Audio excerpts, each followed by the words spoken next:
Tonight, you'll discover a powerful secret that Buddhist monks have used for centuries to quiet the restless mind and find deep, meaningful rest. I'm going to share 10 remarkable Zen stories that have helped millions of people finally silence their racing thoughts and drift into the most peaceful sleep of their lives. Each story contains a hidden key that unlocks your mind's natural ability to let go of stress and worry. And here's what makes this different from ordinary sleep meditation. These teachings work even if you've never meditated before, even if your mind won't stop racing, even if you've tried everything else. The Buddha once said, "Peace comes from within. Do not seek it without." In the next 3 hours, you'll discover exactly what this means and how to apply it to your own life. As we journey through tales of empty boats, wise monks, and unexpected wisdom, you'll notice something amazing happening. Your tension will begin to dissolve, your thoughts will start to slow, and you'll find yourself naturally sinking into a state of profound relaxation. So make yourself comfortable, adjust your pillow, let your body become heavy against the bed. Take one deep breath with me now, and as you exhale, know that you've just taken the first step on a journey that's been waiting for you since the beginning of time. Let's begin with our first story. Our first story takes place by a peaceful river, where a lesson about the nature of our reactions awaits us. This is the story of the empty boat. There once was a man who loved to row his boat on a peaceful river.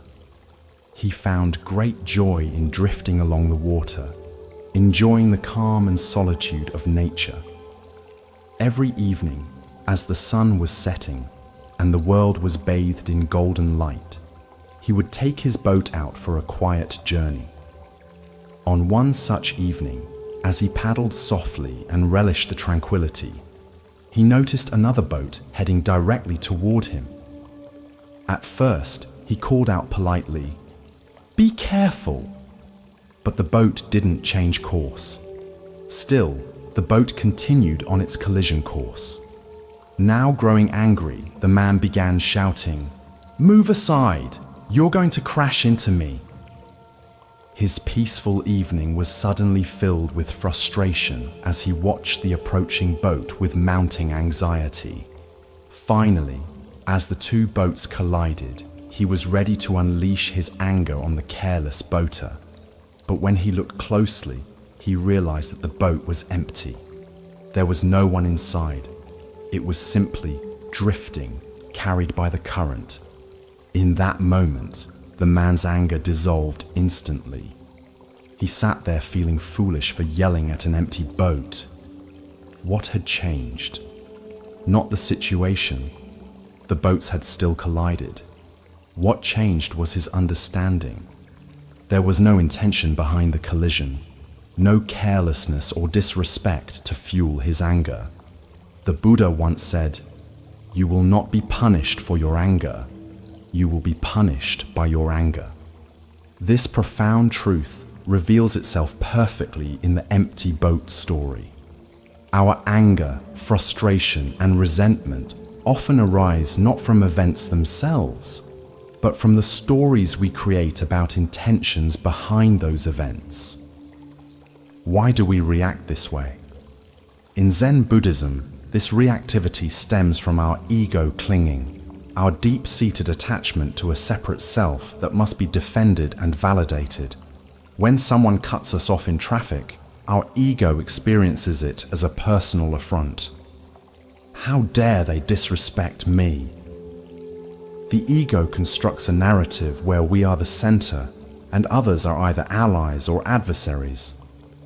Consider how often throughout your day you encounter empty boats, situations where you attribute harmful intent where none exists. The driver who cuts you off might be rushing to the hospital. The co-worker who didn't acknowledge your greeting might be preoccupied with a family crisis. The friend who hasn't responded to your message might be struggling with depression. Yet our ego mind quickly fills these empty vessels with assumptions of malice, carelessness, or disrespect. In Zen practice, we cultivate awareness of this pattern through mindfulness. By observing our thoughts without immediate identification, we can catch ourselves in the act of filling empty boats. We can notice the physical sensations of anger arising, the tightening chest, the quickening breath, the narrowing vision, and use these as bells of mindfulness, reminding us to pause and investigate. The 13th century Zen master Dogen taught that to study the Buddha way is to study the self, and to study the self is to forget the self.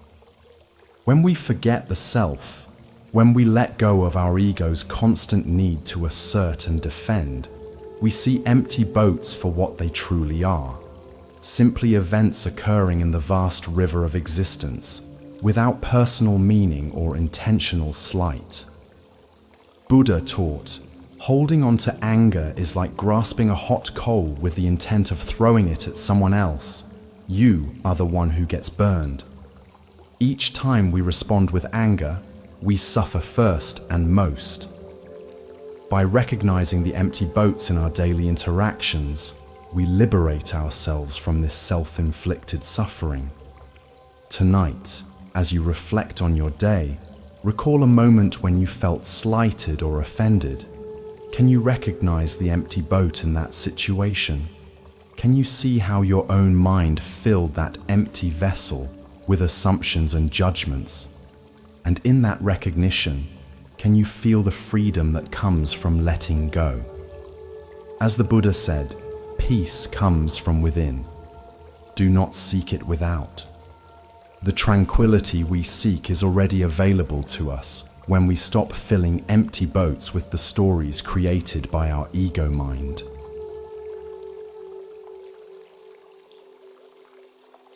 Now, let us journey to a mountain path where a monk faces an unexpected challenge in The Monk and the Tiger.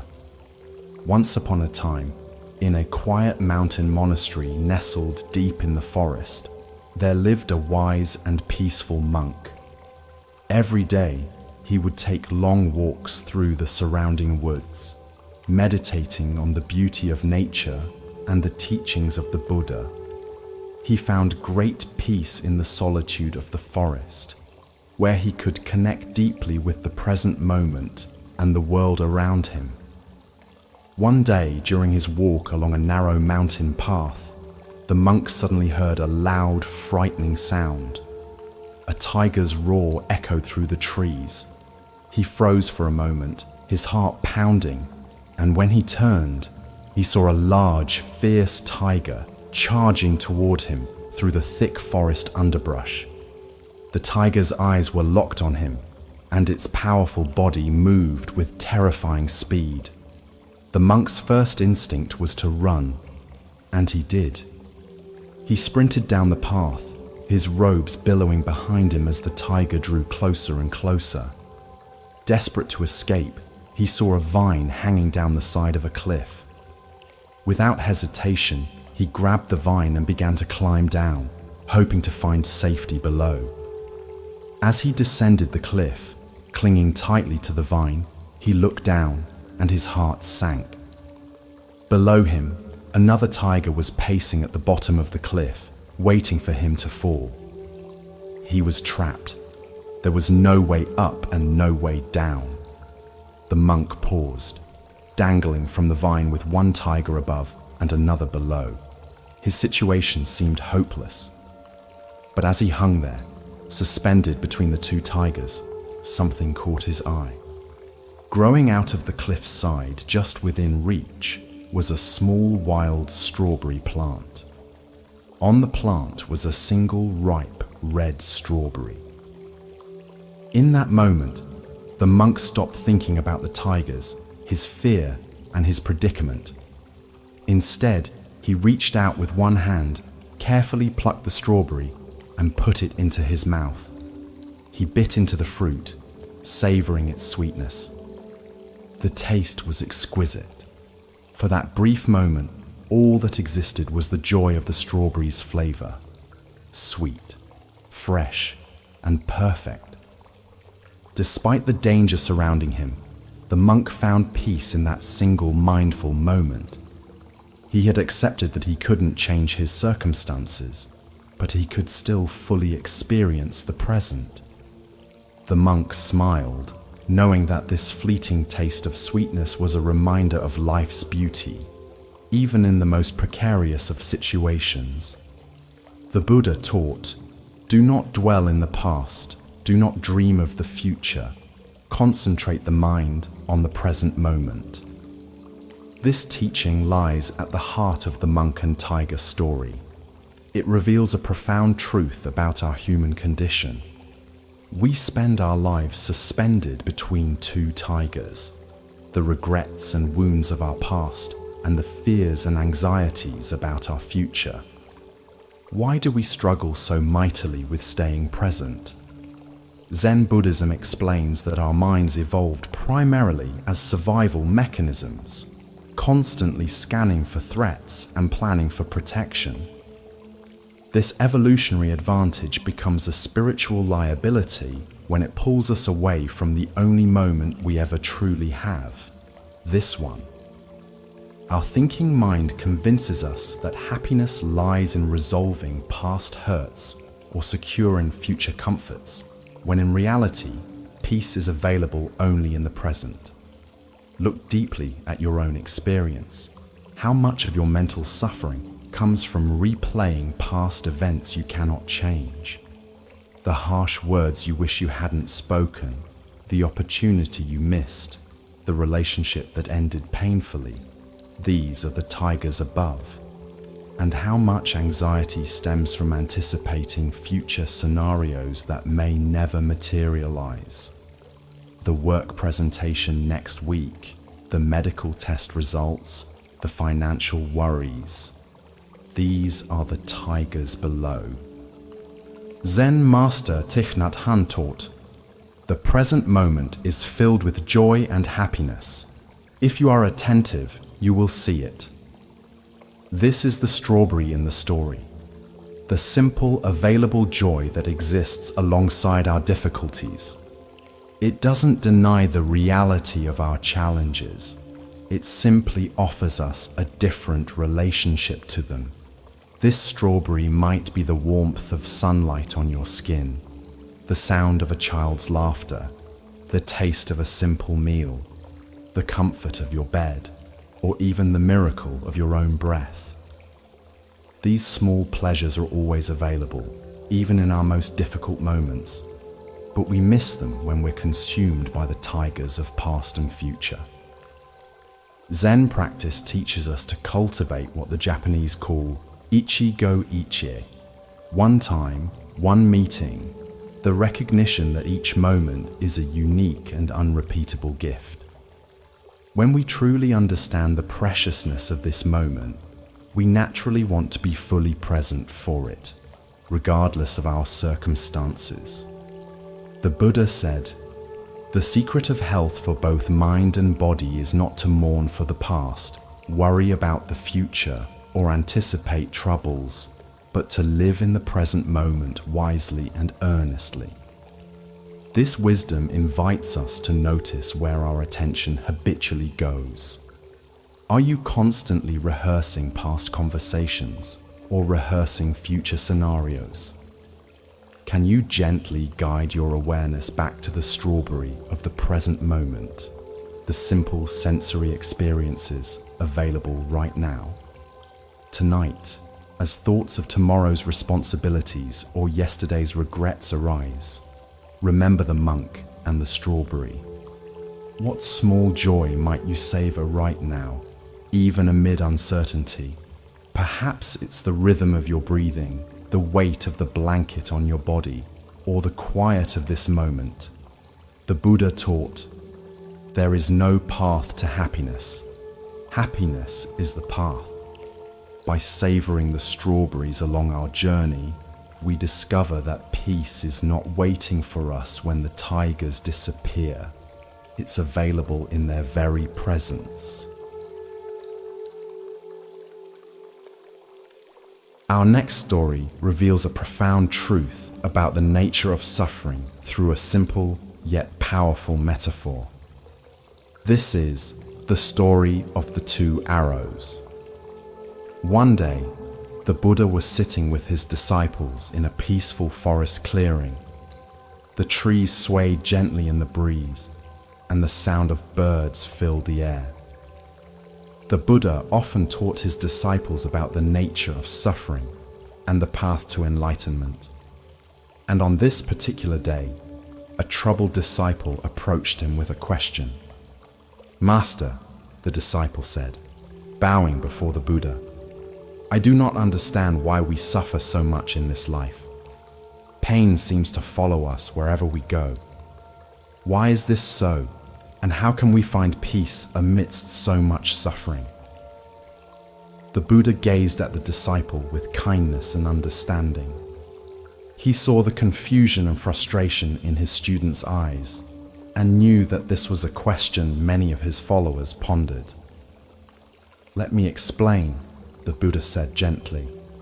"Imagine that a person is struck by an arrow. This arrow causes pain, and the pain is inevitable. This is the first arrow."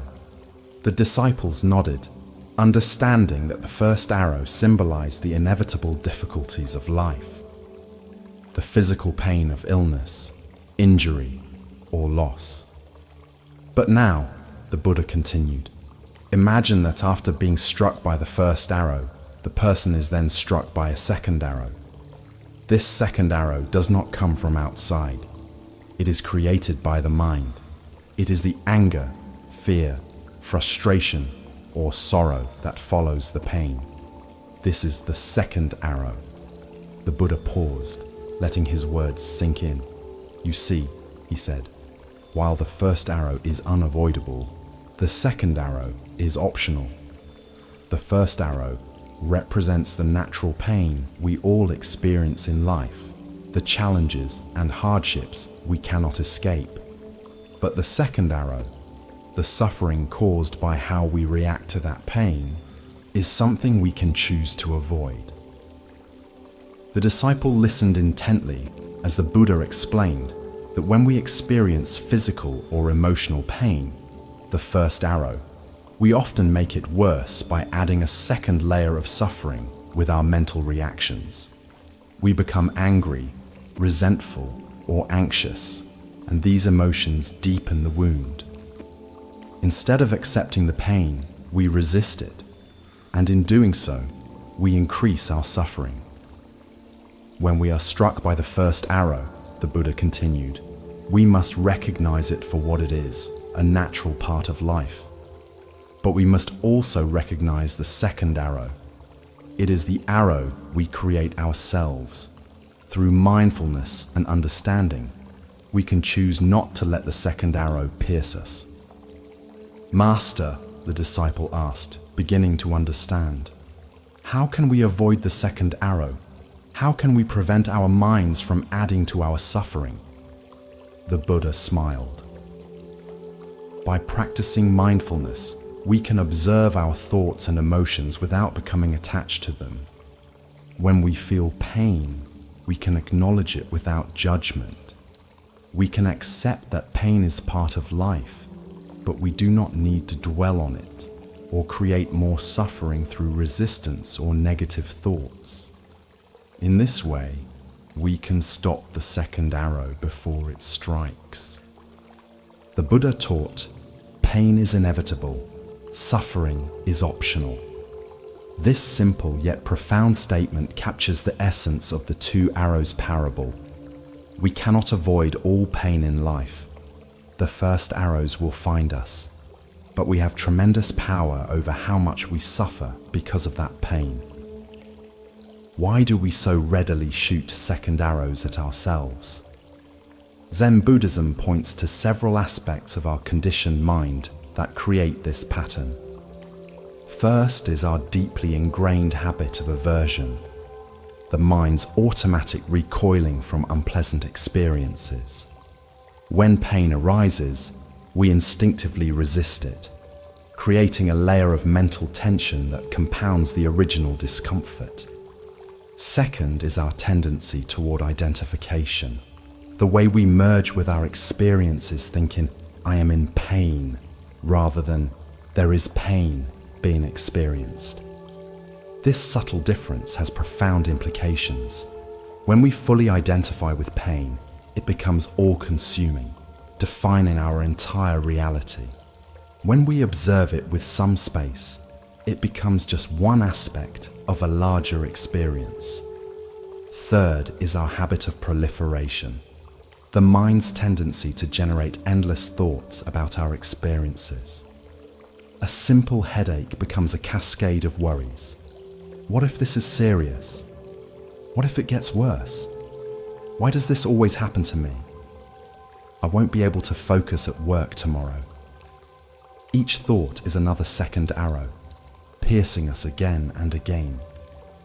These mental habits operate largely unconsciously, which is why the Buddha emphasized mindfulness as the remedy.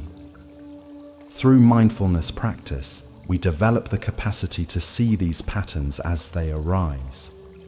We learn to recognize the difference between the unavoidable first arrow of pain and the optional second arrows of our mental reactions. The Buddha said, what you think, you become. What you feel, you attract. What you imagine, you create. This teaching reveals the creative power of our thoughts. Each time we respond to pain with aversion, identification, and proliferation, we create suffering. Each time we meet pain with mindful awareness and acceptance, we create opportunity for healing and growth. Consider a personal disappointment, perhaps a rejection, a failure, or a loss. The first arrow is the actual event and the natural emotional response it evokes. The second arrows might include thoughts like, this always happens to me, globalizing, I'll never succeed, catastrophizing, I should have done better, self-criticism, or this isn't fair, resistance to reality. Each of these thoughts creates additional suffering beyond the original disappointment. Zen teacher Charlotte Joko Beck said, pain is not something to be avoided, it's something to be experienced, without resistance. This is the heart of working skillfully with the first arrow. We don't deny pain or pretend it doesn't hurt. Instead, we bring curious, compassionate attention to the experience itself, without adding the second arrows of judgment, resistance, or elaborate storytelling. The Buddha taught, if you are facing in the right direction, all you need to do is keep walking. The right direction is toward our pain, not away from it. By turning toward difficult experiences with mindfulness, we develop the capacity to be with them skillfully, without compounding them with second arrows. Tonight, as you notice sensations in your body or emotions arising in your mind, can you discern the difference between the first and second arrows? Can you meet the inevitable pains of life, physical discomfort, emotional tenderness, or mental restlessness, with kind awareness rather than resistance? As the Buddha said, the way is not in the sky, the way is in the heart. The path to freedom from suffering isn't found in escaping our human experience, but in meeting it with wisdom and compassion.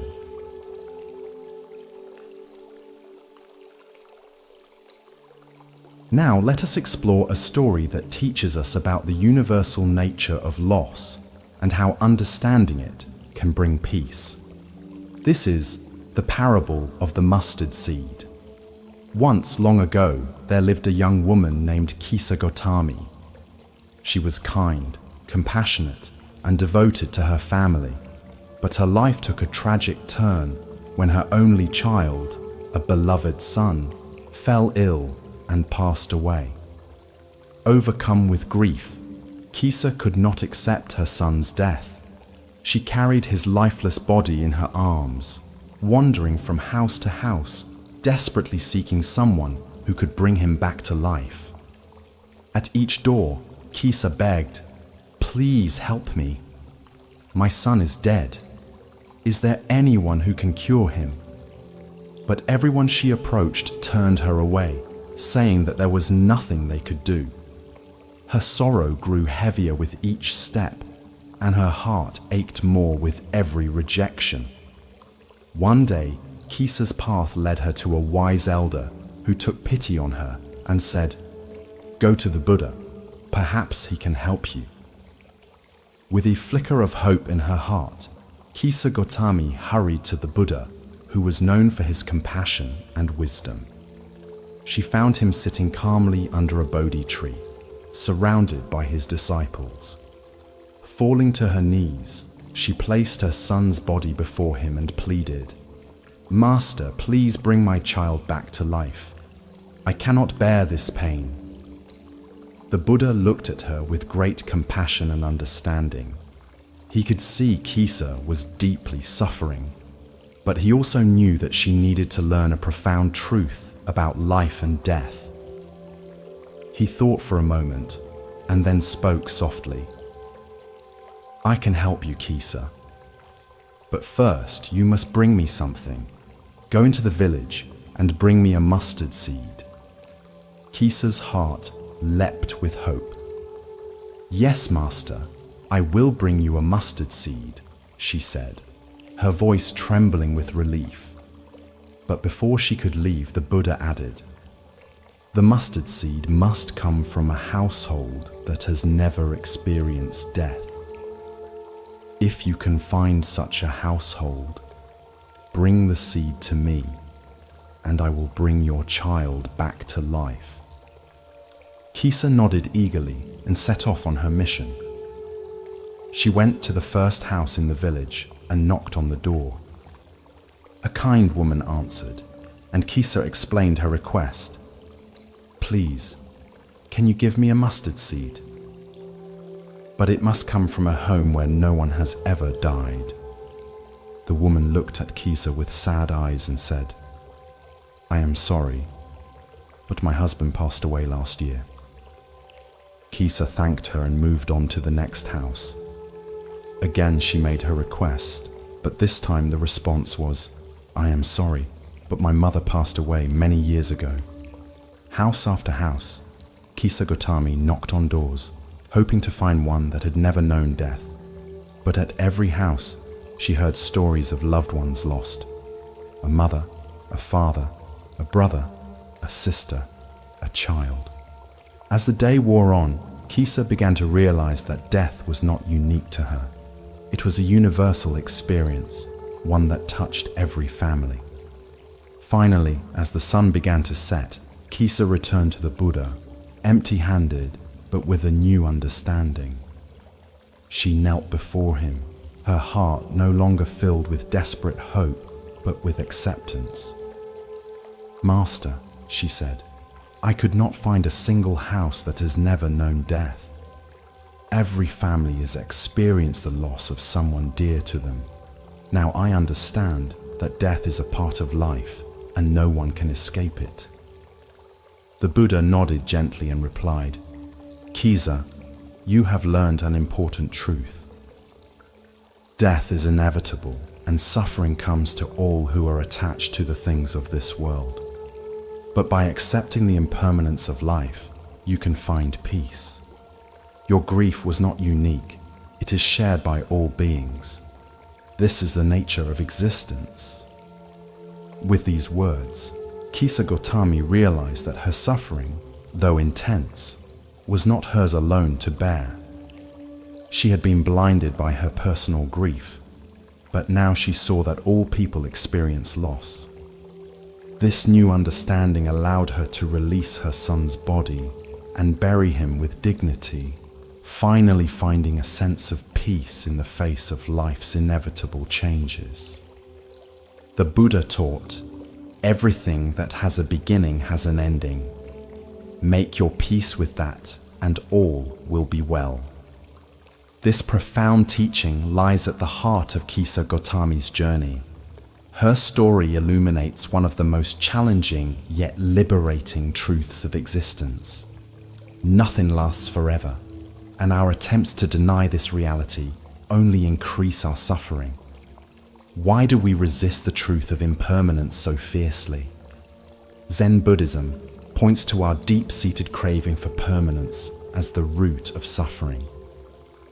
We want the pleasant to remain pleasant, the beautiful to remain beautiful, and most of all, we want those we love to remain with us always. This craving for permanence in an impermanent world creates a fundamental tension that manifests as suffering. Like Kisa, we often respond to loss with denial. We refuse to accept what has happened and expend enormous energy trying to reverse the irreversible. This denial is a natural part of grief, but when we become stuck in it, we prevent ourselves from moving through the healing process. The Buddha didn't immediately lecture Kisa on impermanence. Instead, he gave her an experience that allowed her to discover this truth for herself, a much more powerful teaching. The Buddha said, "The root of suffering is attachment." In Kisa's case, her attachment to her son wasn't just love. It was a desperate clinging that couldn't accommodate the reality of his death. Her journey to find a mustard seed from a house untouched by death helped her recognize that attachment to permanence is futile. Every household, no matter how wealthy, happy, or blessed, had been visited by death. This universal nature of loss connects us all in what Buddhists call the fellowship of suffering. When we truly understand that loss touches everyone, our own grief, while still painful, becomes less isolating. We recognize our experience as part of the great current of human existence, rather than a unique tragedy that separates us from others. The 14th century Zen master Basui wrote, "To see the truth, leave desire behind. If you do not give up desire, you will not see the truth." Kisa's desire to bring her son back prevented her from seeing the truth of impermanence. Only when she abandoned this impossible desire could she begin to accept reality and find peace. Interestingly, the Buddha didn't try to console Kisa with promises of an afterlife or reunion with her son in another realm. Instead, he guided her toward accepting the natural order of things, that what is born will die. What comes together will eventually separate. This acceptance isn't resignation or defeat. It's alignment with reality, which is the only place healing can begin. The Buddha taught, "The trouble is, you think you have time." This pointed reminder of life's brevity invites us to value each moment and each relationship, knowing that nothing lasts forever. Rather than making us morbid or depressed, this awareness can infuse our lives with greater appreciation and presence. In your own experience of loss, whether of a person, a relationship, a career, or even a phase of life, can you recognize the mustard seed lesson? Can you see how your suffering may be intensified by resistance to the natural flow of impermanence? The Buddha said, "When you realize how perfect everything is, you will tilt your head back and laugh at the sky." This perfect imperfection includes the cycles of life and death, growth and decay, coming together and separating, the very rhythm of existence itself. Tonight, as you reflect on the losses you've experienced, and those you fear. Remember Kisa Gautami's journey. Can you find comfort in the universality of impermanence? Can you see how accepting this truth might ease your suffering? Not by diminishing your loss, but by placing it within the vast shared experience of being human. As the Buddha taught, in the end, only 3 things matter: how much you loved, how gently you lived, and how gracefully you let go of things not meant for you.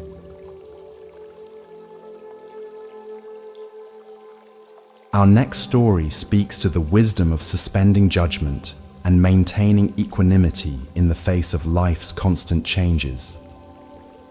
This is The Farmer and the Horse. Once upon a time, in a small, quiet village, there lived a humble farmer. He was known by his neighbors for his hard work and calm demeanor. His farm was modest, and he had only one horse to help with all of his daily tasks, from plowing the fields to carrying heavy loads. Though he didn't have much, the farmer was content with his life. One day, his horse ran away. The farmer woke up to find that his stable was empty and the horse had vanished. His neighbors, hearing the news, rushed to his house to express their sympathy. "What terrible luck," they said. "How will you manage without your horse? This must be such a misfortune." The farmer, however, remained calm. He looked at his neighbors and simply replied, "Maybe." The neighbors were puzzled by his response. How could he be so indifferent to such bad luck? They shook their heads and returned to their homes, convinced that the farmer was in denial about his loss. A few days later, to everyone's surprise, the horse returned, but it didn't come back alone. It brought with it a group of wild horses from the mountains. Now the farmer had not just one horse, but several. The neighbors heard the news and rushed back to the farmer's house. This time, they were full of excitement. "How wonderful!" they exclaimed. "Now you have so many horses. What incredible fortune!" The farmer again looked at his neighbors, smiled calmly, and said, "Maybe." Once again, the neighbors were confused. Surely this was a stroke of good luck. But the farmer seemed just as indifferent as he was before.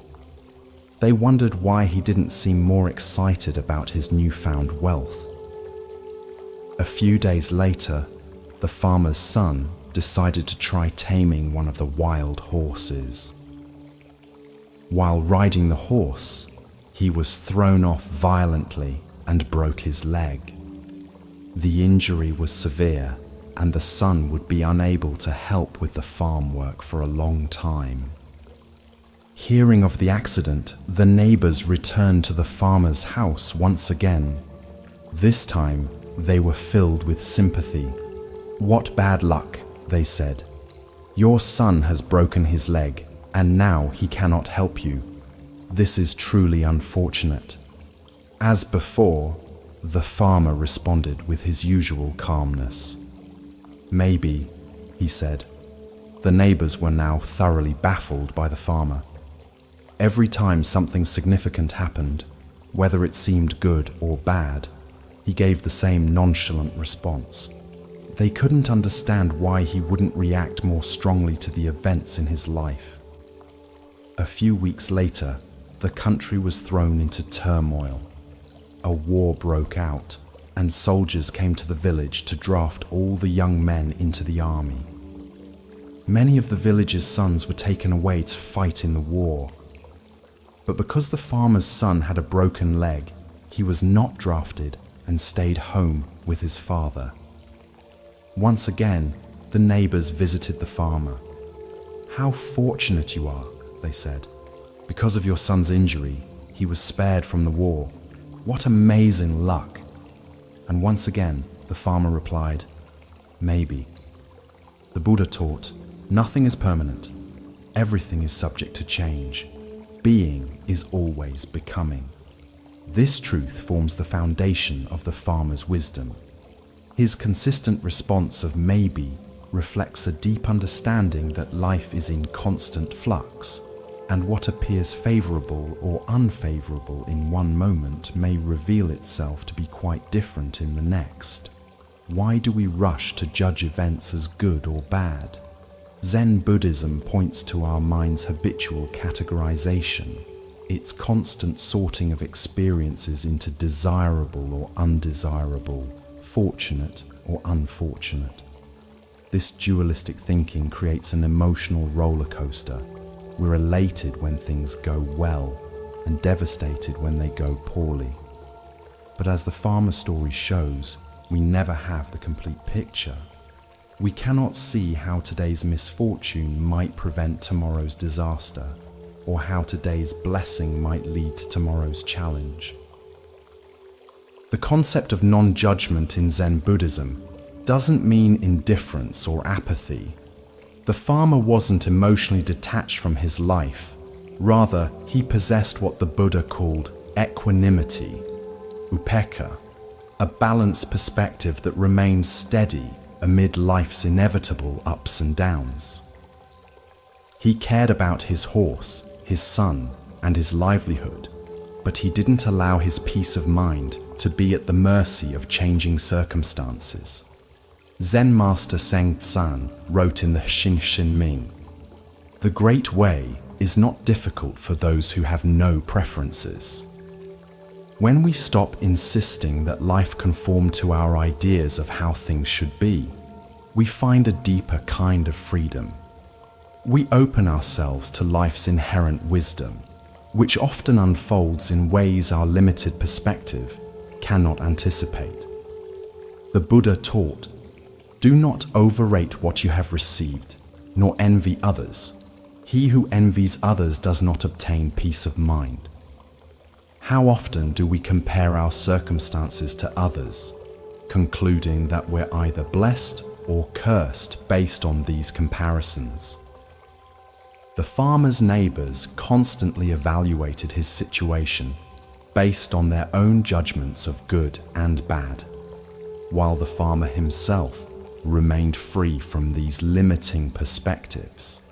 Our modern lives are filled with opportunities to practice this maybe mindset, the promotion you didn't get that leads to a more fulfilling opportunity elsewhere, the relationship that ended painfully but created space for greater self-discovery, the illness that forced you to reassess your priorities, the financial setback that taught you resilience. In retrospect, many of us can identify seeming misfortunes that ultimately led to growth or unexpected blessings. The 13th century poet Rumi captured this wisdom when he wrote, "What appears to be a curse may be a blessing, and what appears to be a blessing may be a curse." The farmer embodied this understanding not as an intellectual concept, but as a lived reality. His maybe wasn't passive resignation, but active wisdom, the recognition that life's full story is still unfolding. The Buddha said, "In the sky, there is no distinction of east and west. People create distinctions out of their own minds and then believe them to be true." Similarly, the distinctions of good luck and bad luck are our own mental creations. Reality itself is simply a flow of causes and conditions, neither inherently positive nor negative. Tonight, as you reflect on recent events in your life that you've labeled as good luck or bad luck, try holding them with the farmer's gentle maybe. Notice how this perspective might ease anxiety about negative situations and temper attachment to positive ones. Can you find freedom in suspending judgment about how things should be? As the Buddha taught, with our thoughts, we make the world. The farmer's maybe reminds us that we always have a choice in how we interpret our experiences, and this choice has profound implications for our peace of mind.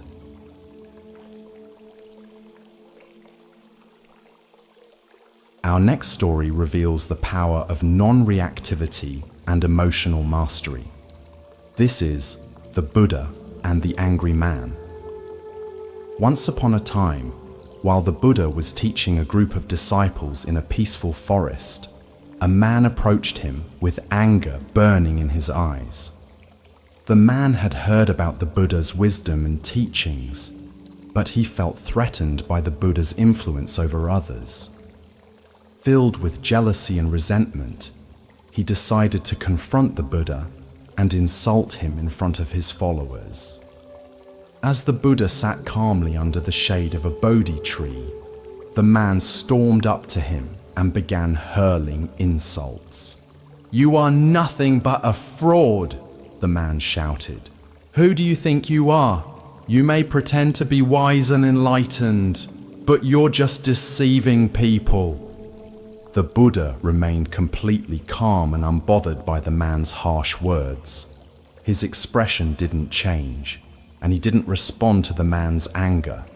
Seeing the Buddha's lack of reaction only made the man angrier. He shouted even louder. "How can you just sit there, acting like you're above everyone else? Do you think you're better than me? I refuse to respect someone like you." Despite the man's fury, the Buddha stayed silent and serene, simply watching him with compassion. Finally, after several minutes of shouting, the man grew exhausted. He had expected to provoke a response, but the Buddha's peaceful demeanor confused him. After catching his breath, the man demanded, "Why won't you say anything? Why won't you defend yourself? Don't you care what I think of you?" The Buddha looked at him with kindness and finally spoke, his voice soft and calm. "Tell me," the Buddha asked gently, "if someone offers you a gift and you decline to accept it, to whom does the gift belong?" The man, puzzled by the question, thought for a moment before responding, "It would still belong to the person who offered it. If I don't take it, the gift remains theirs." The Buddha nodded. "Exactly. And in the same way, if you offer me your anger and I do not accept it, then who does the anger belong to?" The man was stunned by the Buddha's words. He realized that his anger had not affected the Buddha at all. Instead, it remained his own burden to carry. The Buddha continued, "If I refuse to accept your insults and your anger, they fall back on you. You are the one who suffers from them, not me. I choose not to be troubled by your words. Instead, I choose peace." The man stood in silence, contemplating what the Buddha had said. He realized that his anger had consumed him, but it had no power over the Buddha, who remained unaffected by it. In that moment, the man understood that holding on to his anger only harmed himself, not the Buddha. Feeling ashamed, the man bowed his head. "Master, I see now that my anger has only caused me pain. How can I learn to be at peace as you are?" The Buddha smiled warmly, his compassion shining through. Anger is like a hot coal you pick up with the intention of throwing it at someone, but in the process, you burn yourself. Let go of the coal. Let go of your anger. Instead, practice mindfulness, compassion, and understanding. Through these, you will find peace. The man, humbled by the Buddha's wisdom, thanked him and bowed deeply. From that day forward, he sought to practice the Buddha's teachings, letting go of his anger and learning to find peace within himself.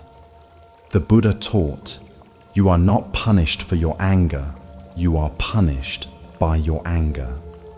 This profound insight illuminates why reactive emotions cause us such suffering. When we carry anger, resentment, or hatred, we damage ourselves far more than those toward whom these emotions are directed. Every moment spent in anger is a moment lost to peace. Every thought of revenge is energy diverted from healing. Why do we cling so tightly to our anger? Zen Buddhism identifies several factors that make anger particularly difficult to release. First is our sense of righteousness, the belief that our anger is justified and therefore worth holding on to. We confuse letting go of anger with condoning the behavior that triggered it. But the Buddha's teaching challenges this assumption. We can establish clear boundaries and seek justice without poisoning ourselves with reactive emotions. Second is our deep-seated identification with our emotions. We say, "I am angry," rather than "I am experiencing anger," making the emotion inseparable from our sense of self. When someone suggests we let go of anger, it can feel like they're asking us to let go of part of ourselves. Zen practice teaches us to create space between our awareness and our emotions, allowing us to observe them without being consumed by them. Third is our cultural conditioning around anger. Many of us are taught that anger is power, that it motivates action and commands respect.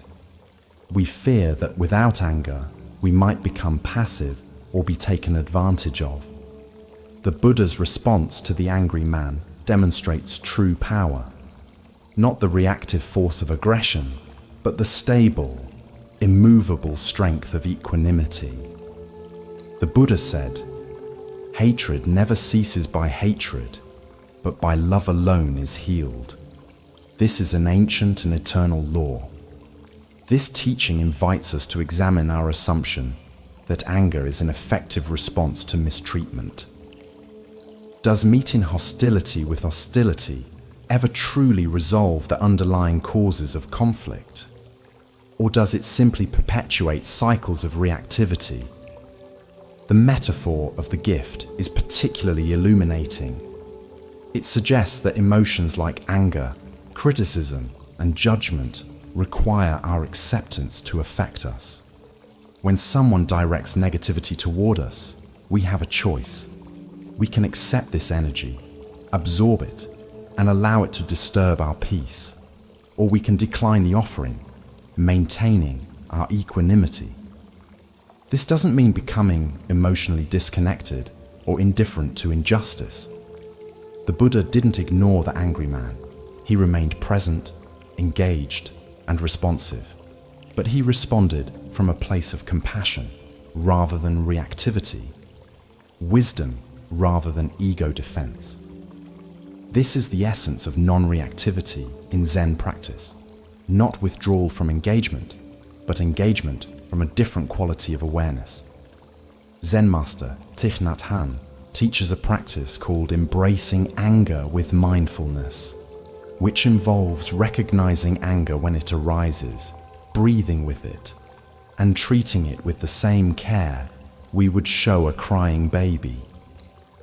Rather than suppressing anger or expressing it mindlessly, we acknowledge it with kind awareness, understanding its causes and impermanent nature. The Buddha taught, if you truly loved yourself, you would never harm another. This points to the interconnected nature of self-care and care for others. When we react with anger, we harm ourselves first and most directly.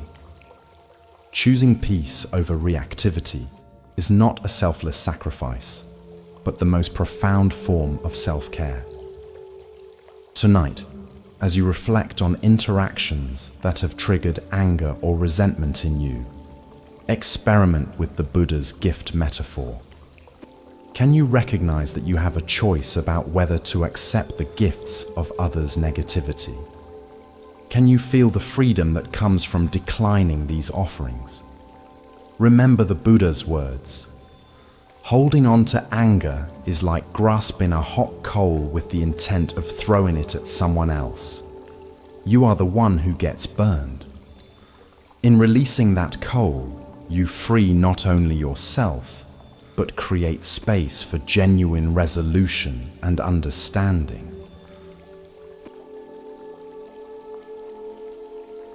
Let us now explore a story about the wisdom of impermanence and non-attachment. This is The Monk and the Teacup. In a quiet Zen monastery nestled in the mountains, a revered monk lived a life of deep contemplation and mindfulness. His students admired him for his wisdom, calm demeanor, and the way he embraced the present moment, never disturbed by the chaos around him. Every day, the monk would sit in meditation, drink tea, and share lessons with his students. One afternoon, during their usual tea ceremony, the monk held up a simple clay teacup and gazed at it for a long moment. The cup was beautiful in its simplicity, with a soft, earthy color and a perfectly rounded shape. The students, curious about their master's silent contemplation, waited eagerly to hear what he had to say. After a few moments, the monk smiled and said, "This teacup is already broken." The students looked at one another in confusion. They could see clearly that the teacup was whole, undamaged, and perfectly intact. One of the younger students couldn't contain his curiosity any longer and spoke up. "Master, the teacup is not broken. It is perfectly fine. Why do you say it is already broken?" The monk, still smiling, placed the teacup gently on the table in front of him. "In my mind," he said softly, "this teacup is already broken. It may seem whole now, but one day, perhaps tomorrow, perhaps years from now, it will break. This is inevitable. When I understand that it is already broken, I can fully appreciate it as it is, without clinging to it. I can enjoy drinking tea from it, knowing that its life is temporary." The students were silent, absorbing the weight of the monk's words. They realized that the master wasn't speaking only about the teacup. He was offering them a deeper lesson about life itself. The monk continued, "Everything in life is like this teacup. All things, no matter how beautiful or precious, are impermanent. We cannot hold on to them forever. When we understand that, we are free to enjoy life fully, without fear of losing what we have. We can appreciate each moment, each relationship, each experience, knowing that it too will pass. And when it is gone, we will not suffer, because we have already accepted its impermanence." One of the older students nodded thoughtfully and said, "Master, does this mean we should not love or care for things because they will one day be gone?" The monk shook his head gently. "No, it means the opposite. When we accept the impermanence of all things, we can love them more deeply, because we are not holding on out of fear of loss. We love and appreciate them for what they are in this moment. We understand that they are part of the natural flow of life. In this way, we can live with a peaceful heart, unburdened by the attachment to things that are bound to change. The Buddha taught, all conditioned things are impermanent. When one sees this with insight, one becomes disenchanted with suffering. This profound truth lies at the heart of the teacup story and points to one of the most liberating yet challenging aspects of Zen practice. Embracing impermanence not as a philosophical concept, but as a lived reality. Why do we resist impermanence so fiercely? Zen Buddhism identifies our fundamental misunderstanding of reality as the root of this resistance. We perceive things as solid, separate, and lasting when, in fact, they are fluid, interconnected, and transient. This misperception leads to what Buddhists call attachment or clinging, our desperate attempt to hold on to things that, by their very nature, cannot be held. Consider how this attachment manifests in your daily life. We become attached to possessions, fearing their loss or damage. We cling to relationships, trying to prevent them from changing. We hold on to our youth, health, and capabilities, resisting the natural process of aging. We even become attached to our ideas, opinions, and identities, defending them as if they were permanent fixtures rather than fluid constructs. The monk's declaration that the teacup is already broken offers a radically different way of relating to impermanence. Instead of denying or resisting change, he embraces it preemptively. By acknowledging the inevitable end of all things, he liberates himself from the anxiety of trying to prevent the unpresentable. This isn't pessimism, but clear-eyed realism that paradoxically enhances his appreciation of the present moment. The Buddha said, "The world is afflicted by death and decay, but the wise do not grieve, having realized the nature of the world." This teaching isn't encouraging callousness or detachment from caring. Rather, it points to a different quality of caring, one not distorted by the impossible expectation of permanence. The monk doesn't love his teacup less because he knows it will break. He loves it more precisely because its existence is fleeting and precious. Zen master Shunryu Suzuki explained this paradox beautifully.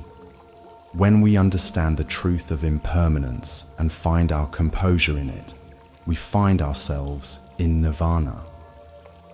This composure isn't achieved by resigning ourselves to loss, but by fully embracing the nature of reality.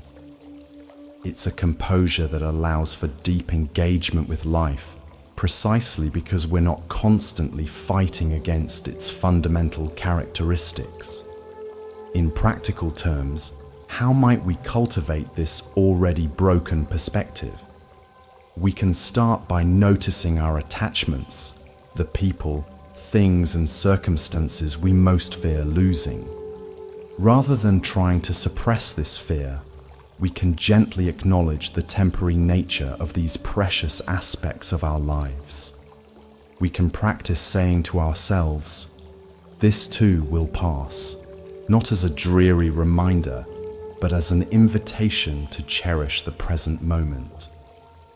The Buddha taught, "Neither fire nor wind, birth nor death can erase our good deeds."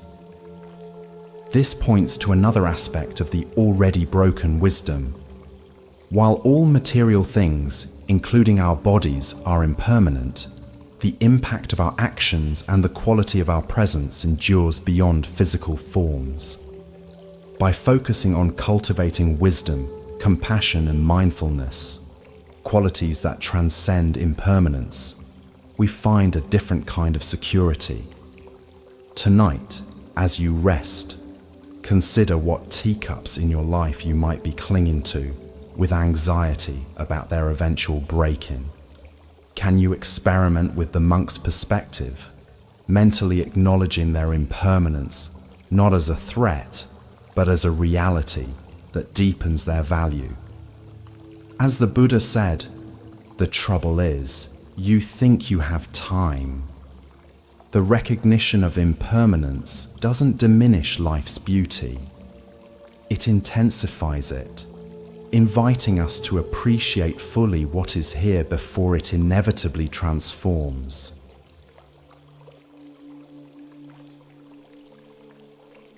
Now, let us explore a story about true generosity and compassion. This is The Buddha and the Robe. In ancient India, during the time when the Buddha traveled across villages and towns to spread his teachings, he often attracted a large number of followers. Many of them were moved by his wisdom and left their homes to become monks and disciples under his guidance. One day, while staying in a small village, a wealthy merchant heard about the Buddha's presence and decided to visit him. He was deeply inspired by the Buddha's teachings and wanted to offer him a gift as a token of his respect.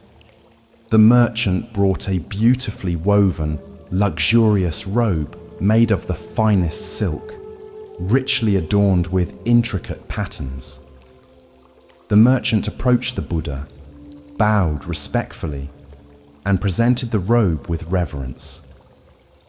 "Lord Buddha, I wish to offer you this robe as a sign of my gratitude for your teachings," he said. The Buddha looked at the robe and then at the merchant with a gentle smile. He sensed the merchant's sincerity and the desire to give.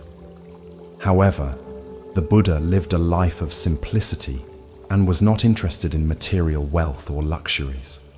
His needs were few, and he taught his followers to live in simplicity as well.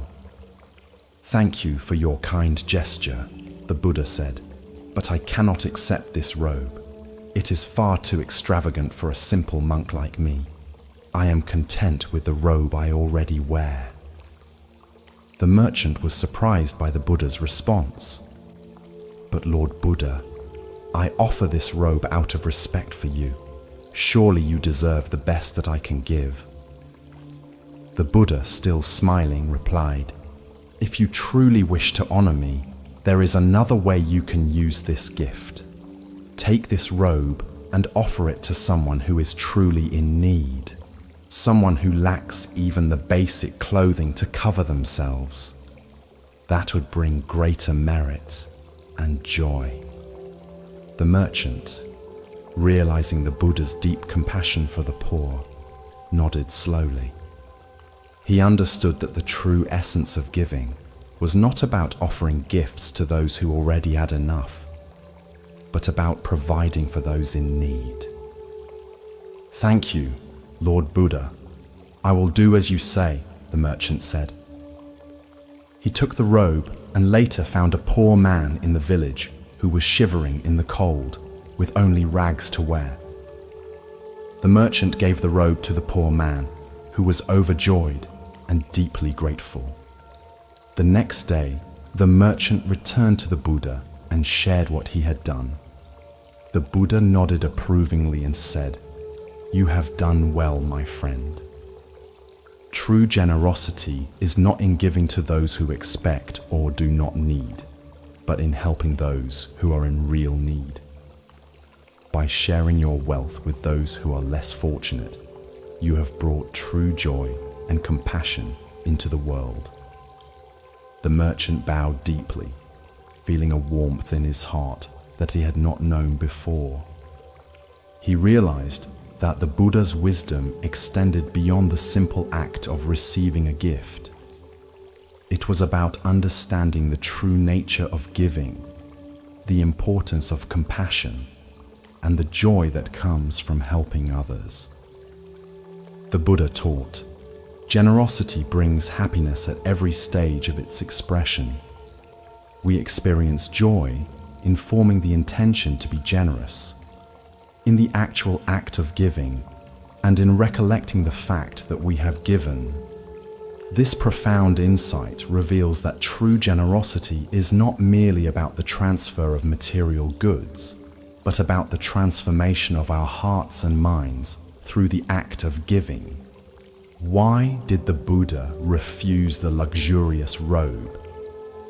Zen Buddhism points to several layers of wisdom in his response. First, he embodied the principle of knowing what is enough, understanding that desires, when left unchecked, can never be satisfied. By being content with his simple robe, the Buddha demonstrated freedom from the endless cycle of wanting more and better. Second, the Buddha recognized that true generosity is not about social status or recognition, but about genuine need. By redirecting the merchant's gift to someone truly suffering from the cold, he taught that compassionate action should be guided by wisdom rather than convention or status. Third, the Buddha's response revealed his understanding of the merchant's motivation. The merchant wanted to gain merit and express reverence. But the Buddha showed him a more profound way to accomplish both, by directly alleviating another's suffering rather than adding luxury to the Buddha's already sufficient life. In our consumer-driven culture, we often equate giving with purchasing, buying expensive gifts for people who already have enough. We measure the value of our generosity by the price tag rather than the impact. The Buddha's teaching invites us to reconsider this approach, asking us to be more mindful about where our resources can do the most good. The Buddha said, "If you knew what I know about the power of giving, you would not let a single meal pass without sharing it in some way." This points to the transformative potential of generosity, not just for the recipient, but for the giver. Each act of genuine giving weakens our self-centeredness and strengthens our connection to others. It reminds us that our well-being is inextricably linked to the well-being of all beings. Zen practice encourages us to cultivate dana paramita, the perfection of giving. This involves not just material generosity, but giving our time, attention, energy, and presence. Sometimes the most precious gift we can offer is simply being fully present with another person, listening deeply without distraction or agenda. The story also highlights the importance of discernment in giving. The Buddha didn't suggest that the merchant keep the robe for himself or sell it for profit. He directed him to find someone in genuine need. This discernment requires us to look deeply at situations rather than following conventional patterns of giving that may not address real suffering. The Buddha taught, "The greatest gift is the act of giving itself." This points to the interior transformation that happens when we give from a place of compassion rather than obligation, social expectation, or ego gratification. When we give in this way, we experience what Buddhists call mudita, sympathetic joy in the happiness of others. Tonight, as you reflect on your own acts of giving, consider whether they align with the Buddha's teaching in this story. Are there ways you might redirect your resources, material, emotional, or attentional, toward those in genuine need? Can you notice the difference in feeling between giving that comes from social obligation and giving that flows from compassion? Remember the Buddha's words, "If beings knew, as I know, the results of giving and sharing, they would not eat without having given, nor would the stain of selfishness overcome their minds."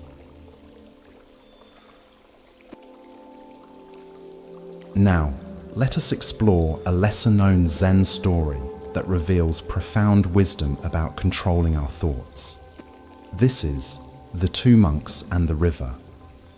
Two monks, an elder and a younger disciple, were traveling together on a long journey. Their path led them through forests, over mountains, and across valleys. They walked in mindful silence for most of their journey, focusing on each step and each breath. As they approached a river, they saw a young woman standing at the edge. She was beautifully dressed in fine silks and appeared distressed. The river was swollen from recent rains, and she was afraid to cross it, fearing that the strong current would ruin her clothes and possibly put her in danger. Upon seeing the monks, she called out to them, "Please, kind sirs, could you help me cross this river? I must reach the other side, but I am afraid to wade through the water." Without hesitation, the elder monk walked over to the woman, gently lifted her in his arms, carried her across the river, and set her down safely on the other bank. The woman thanked him with a bow and continued on her way. The two monks resumed their journey in silence. As they walked, the younger monk appeared troubled. His brow was furrowed, and he kept glancing at his companion with a mixture of confusion and disapproval. After several hours of walking, the younger monk could no longer contain himself. "Master," he burst out, "as monks, we have taken vows not to touch women. How could you carry that woman across the river?" The elder monk looked at his companion with a gentle smile and replied, "I left the woman at the riverbank hours ago." "Why are you still carrying her?" The younger monk was struck silent by these words. He realized that while his companion had only carried the woman for a few minutes out of compassion and practical necessity, he himself had been carrying her in his mind for hours, burdening himself with judgment and disturbing his peace. The Buddha taught, "What we think, we become." This fundamental truth illuminates why the younger monk's mental burden was so much heavier than any physical weight the elder monk temporarily carried. While the elder monk responded to the immediate need with compassion and then returned to the present moment, the younger monk remained trapped in the past, replaying the scene over and over in his mind. Why do we, like the younger monk, so often carry unnecessary mental burdens? Zen Buddhism identifies several factors that contribute to this habit. First is our attachment to rules and concepts rather than principles. The younger monk was so fixated on the letter of the monastic rule that he missed its spirit, to live with purity and compassion. His rigid interpretation prevented him from seeing the elder monk's action as an expression of genuine Buddhist compassion. Second is our tendency toward judgment and mental proliferation. One thought leads to another and another, creating elaborate narratives and evaluations that pull us away from the present moment.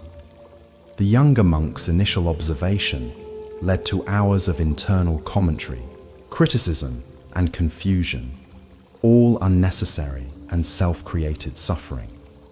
Third is our difficulty distinguishing between skillful concern and unskillful rumination. While reflection on past actions can be valuable for learning, obsessive dwelling serves no purpose except to disturb our peace. The elder monk demonstrated the ability to act decisively when needed, and then let go completely.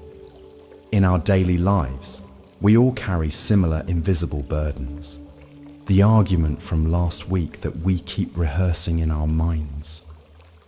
The mistake at work that we can't stop replaying. The worries about future scenarios that may never materialize. Each of these mental patterns is like carrying a person across a river and never putting them down. The Buddha said, "Let go of the past, let go of the future, let go of the present." Crossing to the farther shore of existence, with mind released from everything, do not take up residence in birth and death. This teaching points to the freedom available when we release our mental fixations and return to the simplicity of the present moment. Zen practice offers concrete methods for putting down our mental burdens. Mindfulness meditation trains us to notice when we're carrying unnecessary thoughts and gently set them down.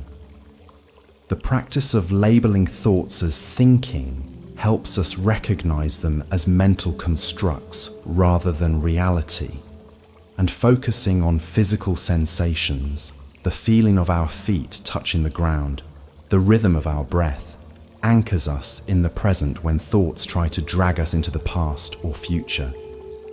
The elder monk embodies what Zen calls no mind, or mushin, not the absence of thought, but freedom from attachment to thought.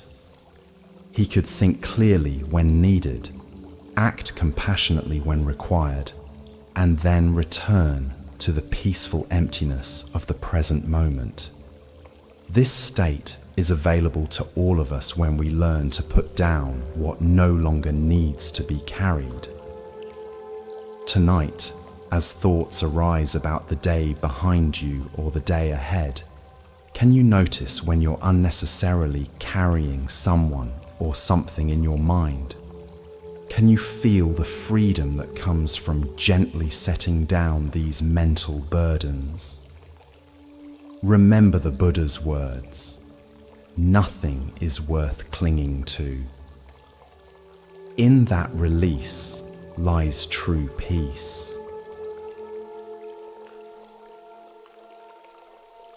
Let us now turn to a story that teaches about the obstacles we create in our own minds.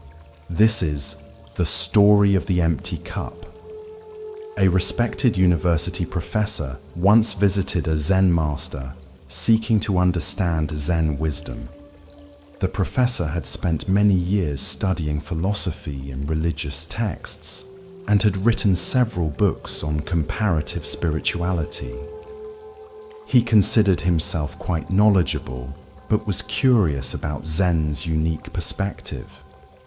When he arrived at the master's simple dwelling, the old Zen master greeted him warmly and invited him to sit. "I have come to inquire about Zen," the professor began. "I would like to know what teachings you have to offer and how they differ from the many philosophies I have already studied." The master smiled and said, "Let us have tea first. Then we can talk about Zen." The professor nodded, expecting that after the customary tea, he would have the serious philosophical discussion he had traveled so far to engage in. The Zen master prepared the tea with deliberate, mindful movements. When it was ready, he placed a cup in front of the professor and began to pour. The cup filled to the brim, but the master continued pouring. Tea spilled over the rim, across the table, and onto the professor's clothes and the floor. The professor jumped up in alarm. "Stop! The cup is full. No more will go in." The Zen master stopped pouring and looked directly at the professor. "Like this cup," he said, "you are full of your own opinions, theories, and assumptions. How can I show you Zen unless you first empty your cup?" The professor was stunned into silence.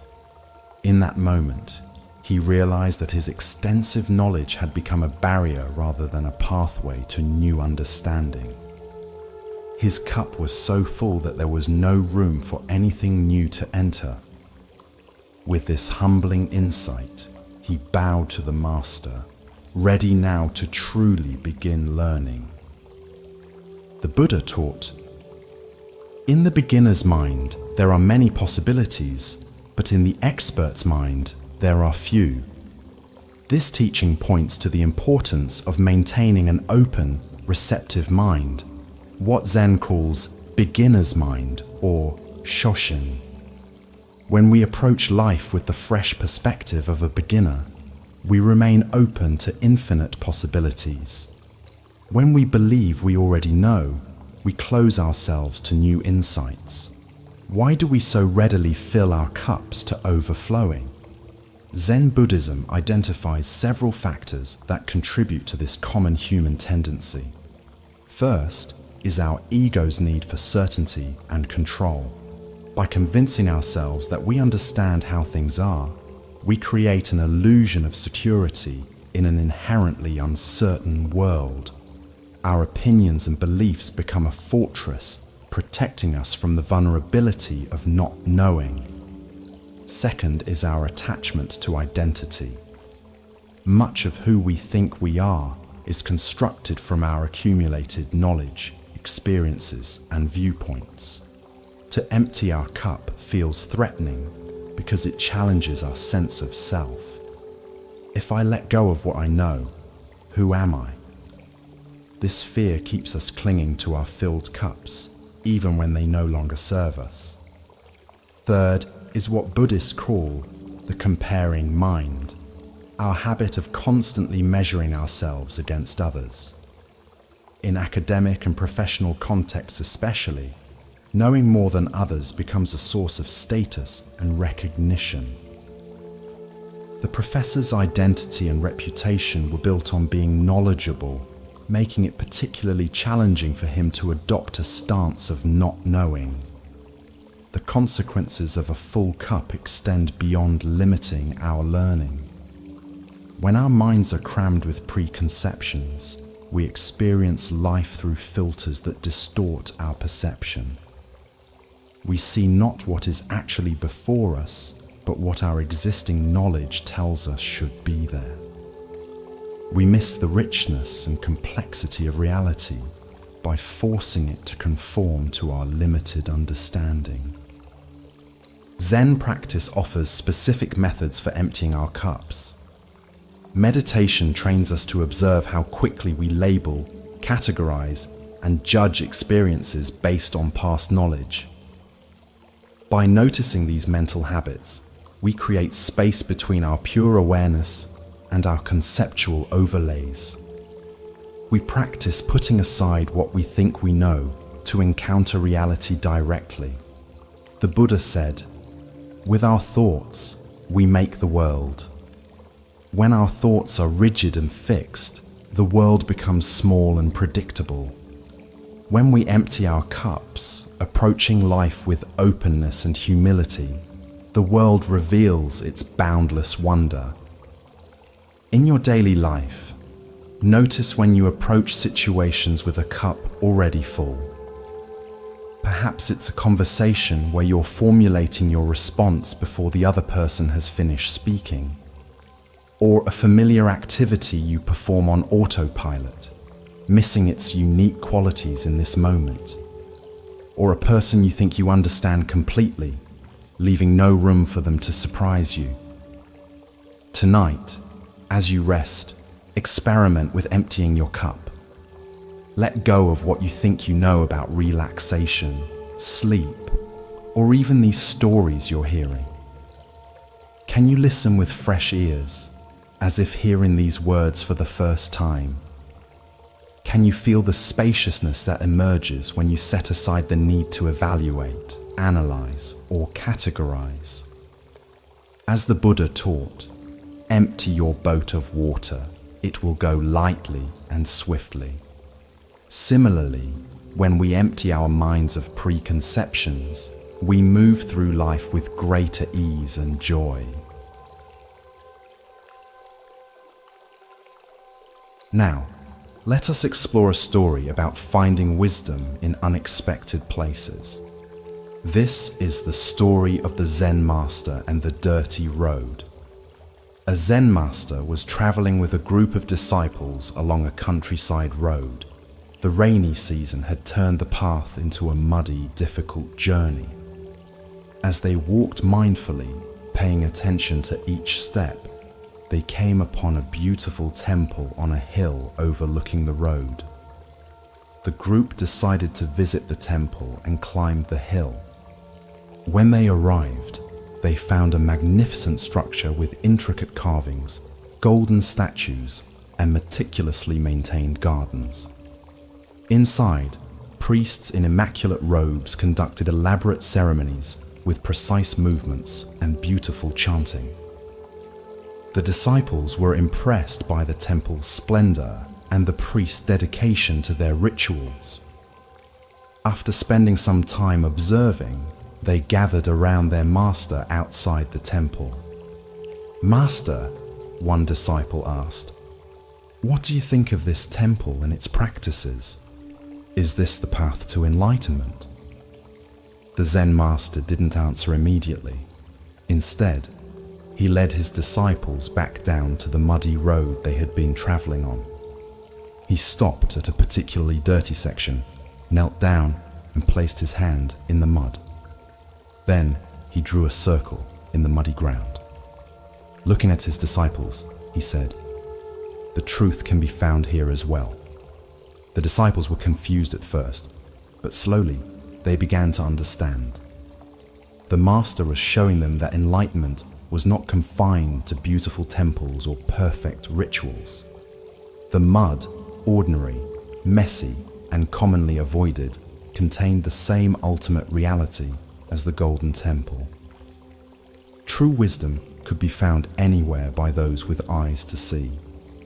The Buddha taught, if you cannot find the truth right where you are, where else do you expect to find it? This profound insight lies at the heart of the Zen Master's mud circle. It challenges our tendency to seek enlightenment in special places, extraordinary experiences, or perfect conditions, anywhere but the immediate reality of our lives. Why do we struggle to recognize the wisdom available in ordinary moments? Zen Buddhism points to our habitual spiritual materialism, the tendency to turn spirituality into another form of acquisition and achievement. We believe enlightenment is found through accumulating special experiences, teachings, or credentials, rather than penetrating the reality of our everyday existence. The mud represents the aspects of life we typically try to avoid or transcend: the messy emotions, uncomfortable sensations, tedious tasks, and imperfect relationships that make up much of our human experience. We imagine that spiritual growth means rising above these muddy realities, not realizing that they themselves contain the very wisdom we seek. In Japanese aesthetics, there is a concept called wabi-sabi, finding beauty in imperfection, impermanence, and incompleteness. The mud circle embodies this perspective, inviting us to discover profundity in what appears common or flawed. The crack in a teacup, the wrinkles on an aging face, the garden gone slightly wild. These imperfections contain their own unique wisdom and beauty when seen with clear eyes. Zen Master Dogen wrote, "If you cannot find the truth where you are, where do you expect to find it?" This echoes the Buddha's teaching and points to the mistake of externalization, looking outside ourselves for what can only be found within. The temples we build, the rituals we perform, the texts we study, these are all fingers pointing to the moon, not the moon itself. In practical terms, how might we apply the wisdom of the mud circle? We can start by bringing curious attention to the ordinary moments we typically overlook. Washing dishes, waiting in line, feeling tired, experiencing conflict. Rather than seeing these as obstacles to our spiritual practice, we can recognize them as the very ground of practice itself. The Buddha said, "My teaching is not a philosophy. It is the result of direct experience." This points to the experiential nature of true wisdom, not something learned intellectually, but realized through immediate contact with life itself. The mud on the road offered this direct experience in a way that observing temple rituals as a spectator could not. Tonight, as you rest, consider the mud circles in your own life. The ordinary, challenging, or uncomfortable aspects you might typically try to avoid or change.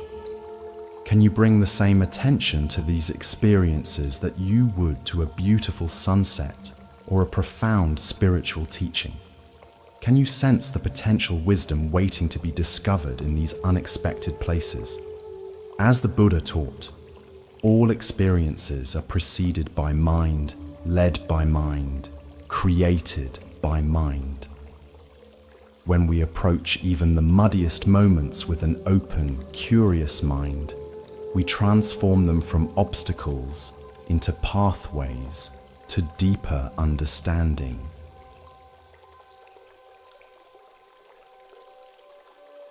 Let us now turn to a story about the wisdom of true mastery. This is the story of the master archer. In ancient China, there lived a master archer known throughout the land for his extraordinary skill. His arrows never missed their mark, and his reputation had spread far and wide. The emperor himself had recognized the archer's talents, bestowing upon him honors and riches. One day, a young archer approached the master. Having heard of the elder's legendary abilities, the young man was eager to learn his secrets. "Master," said the young archer, bowing deeply, "I have practiced archery for many years and have achieved some skill, but I wish to reach the highest levels of mastery, as you have. Please share with me the technique that makes your arrows never miss." The master archer looked at the young man thoughtfully. "Meet me at dawn tomorrow on the mountain," he said. "Bring your bow and arrows." The next morning, the eager student arrived at the appointed place, where the master was waiting. Instead of a practice range with targets, they stood at the edge of a cliff with a deep chasm below. The master led the young archer to the very edge of the precipice, where the ground fell away sharply hundreds of feet to the valley below. Standing at this precarious spot, the master took his position, drew his bow, and shot an arrow into the distance. Then he turned to the student and said, "Now you stand here and shoot." The young archer cautiously approached the edge. Looking down at the dizzying drop, he felt his heart race and his knees weaken. His hands began to tremble as he tried to nock an arrow. After several attempts, he stepped back from the edge. "I cannot shoot from here, master," he admitted. "The height makes me dizzy, and fear makes my hands unsteady. How can I hit a target when I am afraid of falling?" The master nodded and spoke gently. "This is the secret you seek. The difference between us is not in technique or strength. It is that when I shoot, there is only the arrow, the bow, and the target.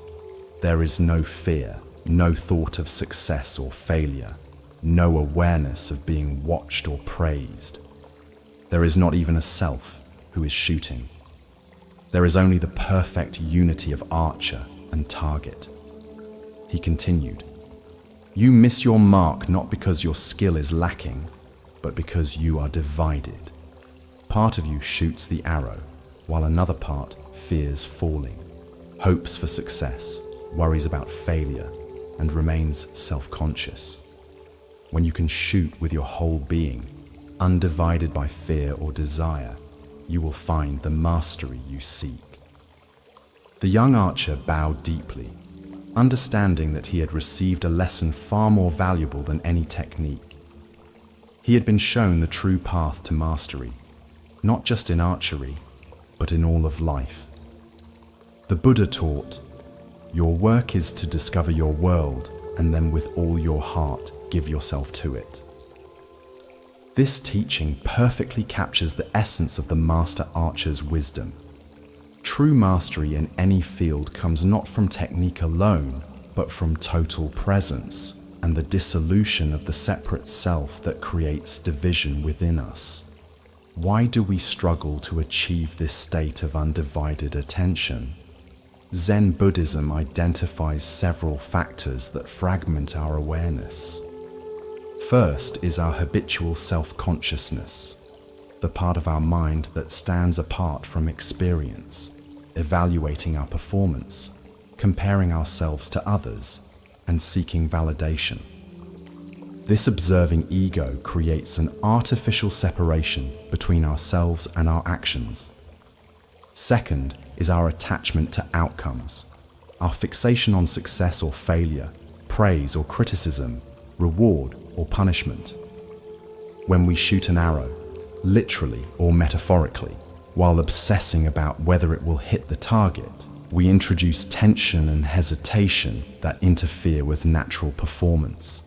Third is our fear, the survival instinct that, while necessary in truly dangerous situations, often activates unnecessarily during ordinary challenges. The young archer's fear of falling represented all the ways we hold back from full commitment because of perceived risks to our safety, status, or self-image. In Japanese Zen, this state of complete absorption is called mushin, no mind, or zanmai, samadhi. It's a condition where the distinction between subject and object dissolves and action flows without the interference of self-conscious thought. Athletes call it being in the zone, artists know it as being carried by the work, and musicians experience it as becoming one with the music. The Buddha said, "Just as a solid rock is not shaken by the storm, even so, the wise are not affected by praise or blame." This steadiness comes not from rigidity, but from complete immersion in the present activity, undistracted by concerns about how others perceive us, or whether we measure up to some external standard. Zen practice cultivates this capacity through both formal meditation and mindful engagement with everyday activities. In Zazen, seated meditation, we practice letting go of thoughts, returning again and again to simple presence. In activities like archery, calligraphy, tea ceremony, or martial arts, we train in bringing this same quality of undivided attention to action. In your own life, you've likely experienced moments of this complete absorption, perhaps while engaged in a sport, creating art, solving a challenging problem, or even during mundane activities like washing dishes or walking in nature. In these moments, the separate self temporarily dissolves, and we experience the joy of undivided presence. The Master Archer's lesson applies to everything we do. Whether you're having a conversation, working on a project, caring for a child, or preparing a meal, can you bring your whole being to the activity?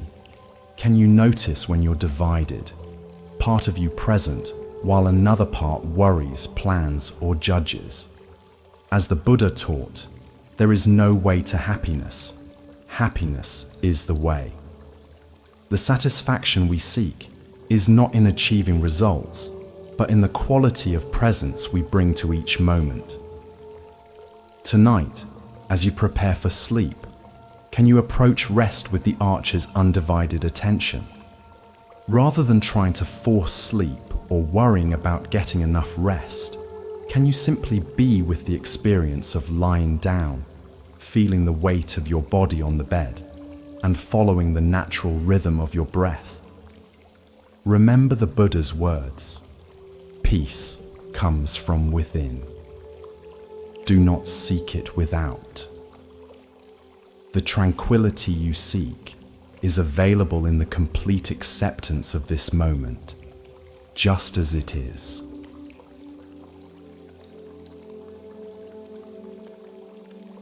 Let us now explore a story about finding solutions by approaching problems differently.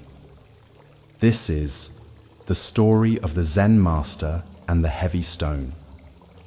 In a small village nestled among mountains, the main road was partially blocked by an enormous stone that had fallen from the cliffs above. The stone was so large and heavy that none of the villagers could move it, despite their best efforts. Several strong men had tried pushing it together, but it wouldn't budge. Others had attempted to break it into smaller pieces, but the stone was unusually hard, and their tools merely scratched its surface. Some had tried digging around it to roll it away, but the ground was too firm and the stone too deeply embedded. After many failed attempts, the villagers decided to seek help from a Zen master who lived in a monastery nearby. The master was known for his wisdom and creative solutions to difficult problems. When the villagers explained their predicament, The Zen master agreed to come see the stone. A crowd gathered as the elderly master slowly made his way to the obstacle. Everyone expected him to offer some profound technique or organize a better method for moving the heavy boulder. Upon reaching the stone, the master circled it slowly, examining it from all angles with great attention. The villagers waited anxiously for his solution. Finally, the master stopped, looked at the gathered crowd and asked, "Why must the stone be moved?" The villagers were confused by the question. "Because it blocks the road," one replied. "It makes travel difficult and slows our carts and wagons." The master nodded thoughtfully and said, "The stone blocks one path, but perhaps it creates another." He then guided the villagers in clearing and forming a new path around the stone. With many hands working together, they soon created a smooth alternate route that curved gently around the boulder. Not only did this new path solve their problem, but the massive stone became a landmark, a natural monument that gave their village a unique identity. Children played on it, elders rested in its shade, and over time, the villagers came to appreciate the very obstacle they had once resented. Before leaving, the Zen master said to them, "Some obstacles cannot be removed. The wisdom lies in finding a way to live with them or around them. What appears to block your path might actually be showing you a new direction." The Buddha taught, "As the fletcher whittles and makes straight his arrows, so the master directs his straying thoughts." This teaching points to the importance of directing our minds skillfully, not forcing them into predetermined paths, but gently guiding them toward creative solutions. The villagers had been so fixated on removing the stone that they couldn't see any alternative approach. Why do we so often get stuck in one way of viewing problems? Zen Buddhism identifies several mental patterns that limit our perspective. First is our attachment to expectations, our fixed ideas about how things should be. The villagers were convinced that the proper solution could only involve moving or breaking the stone because that would restore the road to its original state. Second is what Buddhists call fixed mind or rigid thinking, the inability to adapt our approach when faced with resistance. When our initial efforts don't succeed, we often just try harder using the same method, rather than stepping back to reconsider our entire approach. Third is our failure to question our assumptions. The villagers assumed that the problem was the stone itself, rather than their relationship to it. By reframing the situation, the stone isn't the problem, our need for a path is. The Zen master opened up new possibilities that were invisible from within the original framework. Zen practice cultivates mental flexibility through koans, paradoxical stories or questions that cannot be solved through conventional thinking. Famous koans like, "What is the sound of one hand clapping?" Or, "What was your original face before your parents were born?" deliberately short-circuit logical analysis, forcing the mind to operate in new ways. This training develops what Zen calls lateral thinking, the ability to approach problems from unexpected angles. The Buddha said, "We are shaped by our thoughts. We become what we think." When our thoughts remain trapped in familiar patterns, our solutions will be equally limited. By cultivating mental flexibility, we open ourselves to innovative approaches that may be hidden in plain sight. In your own life, consider a challenge you've been struggling with, perhaps a relationship difficulty, a work problem, or a personal obstacle? Have you been pushing against your heavy stone, attempting the same solution repeatedly with minimal success? What might happen if, like the Zen master, you stepped back and questioned your fundamental assumptions about the problem? The Japanese concept of ma, the space between things, offers additional insight. Sometimes the solution lies not in the elements themselves, but in the relationship between them. The villagers found their answer not in the stone or the road as separate entities, but in reconsidering how they could relate to each other. Tonight, as you reflect on challenges in your life, experiment with the Zen master's approach. Ask yourself, what if this obstacle isn't something to be removed, but something to be integrated? What new path might it be revealing?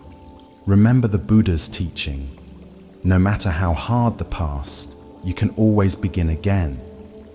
Each moment offers a fresh opportunity to see with new eyes and discover solutions hidden beyond our usual perspective. Let us turn to a story about the power of letting go and the freedom it brings. This is the story of the two traveling monks. Two Buddhist monks, Tanzan and Aikido, were once traveling together down a muddy road in the countryside during the rainy season. Heavy rains had fallen, leaving the road flooded in many places and making their journey difficult. As they rounded a bend, they came upon a lovely young woman in a silk kimono and sash, unable to cross a large muddy puddle that blocked the path. She stood hesitating at the edge, clearly distressed about how to proceed without ruining her beautiful clothes. Without a word, Tanzan went to the woman, picked her up in his arms, carried her across the muddy water, and set her down safely on the other side. The woman thanked him with a bow and continued on her way. The two monks walked on in silence for several hours. Finally, unable to contain himself any longer, Aikido spoke out. "Brother Tanzan," he said, "we monks are not supposed to go near females, especially young and lovely ones. It is dangerous. Why did you do that?" Tanzan replied calmly, "I left the girl there by the river." "Are you still carrying her?" Aikido was stunned into silence, suddenly aware of the burden he had been carrying for hours. Not a physical woman, but the weight of judgment, concern, and mental agitation. While Tanzan had responded to a momentary need with compassion and then returned fully to the present journey, Aikido had been dwelling on the incident long after it was over. The Buddha taught, "Let go of the past, let go of the future, let go of the present, and cross over to the farther shore of existence." This teaching perfectly captures Tanzan's wisdom. He understood that true freedom comes not from rigid adherence to external rules, but from maintaining internal freedom, the ability to respond appropriately to each situation and then move on without lingering attachment. Why do we, like Aikido, so often carry unnecessary mental burdens? Zen Buddhism identifies several factors that keep us clinging to what we should release. First is our tendency toward rumination, repeatedly thinking about past events we cannot change. This mental habit consumes energy that could be directed toward the present moment and often reinforces negative emotions like anger, guilt, or anxiety. Second is our attachment to rules over principles. Aikido was so focused on the letter of the monastic rule, avoiding contact with women, that he missed its spirit, cultivating purity of mind and intention. Tanzan, by contrast, understood that compassion sometimes requires breaking conventions and that true purity lies in the absence of selfish desire, not in rigid rule following. Third is what Buddhists call papanka, mental proliferation or elaboration. One thought leads to another and another, creating complex narratives that exist only in our minds. Aikido's initial observation led to hours of internal commentary about propriety, risk, and his companion's behavior, all unnecessary and self-created suffering. Zen practice trains us to recognize when we're carrying something that could be put down. Through meditation, we develop the capacity to observe our thoughts without being carried away by them. We learn to distinguish between helpful reflection and unhelpful rumination, and we cultivate the ability to return again and again to the simplicity and freedom of the present moment. The Buddha said, "In the end, only three things matter: how much you loved, how gently you lived, and how gracefully you let go of things not meant for you." This teaching invites us to consider what we might be carrying that no longer serves us: resentments from past injuries, anxiety about future uncertainties, or judgments about ourselves and others. In Japanese Zen, there is a concept called sesshin, which literally means touching the mind-heart. During intensive meditation retreats, practitioners have the opportunity to notice what they've been unnecessarily carrying and experience the lightness that comes from setting these burdens down. This letting go isn't about forgetting or denying our experiences, but about preventing them from becoming obstacles to living fully in the present. In your daily life, notice when you're carrying something long after the actual event has ended. Perhaps replaying a conversation, worrying about a mistake, or nurturing a grievance. Can you, like Tanzan, respond appropriately to what each moment requires and then return to the present without residue? The Buddha taught, happiness never decreases by being shared. Similarly, our peace of mind never decreases by letting go of what no longer needs to be carried. Tonight, as you prepare for rest, experiment with setting down whatever mental burdens you've been carrying throughout the day. Imagine placing each concern, each unresolved situation, each judgment or worry gently on the ground beside you. They will still be there in the morning if you need to pick them up again, but for now, feel the lightness and spaciousness that comes from traveling unburdened, even if just for the night. Remember Tanzan's wisdom. True freedom lies not in avoiding life's muddy waters, but in crossing them when necessary, and then continuing on your way with an uncluttered heart.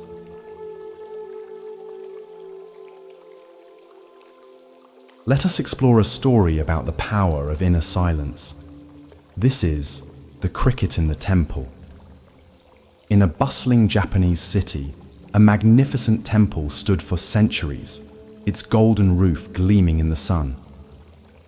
Despite being surrounded by the noise of modern life, traffic, construction, crowds of tourists within its walls, a sense of profound peace prevailed.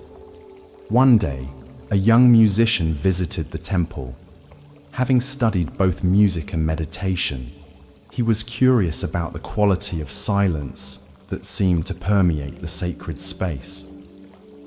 As he sat quietly in a corner of the main hall, he closed his eyes and focused on his hearing, trying to understand what made this silence so special. To his surprise, beneath the occasional footsteps of visitors and the distant city noise, he detected a subtle, rhythmic sound, so faint it was almost imperceptible. Curious, he followed the sound to its source and discovered a tiny cricket living in a small crack in one of the ancient wooden pillars. The musician was amazed. How could such a tiny creature be heard in this vast space?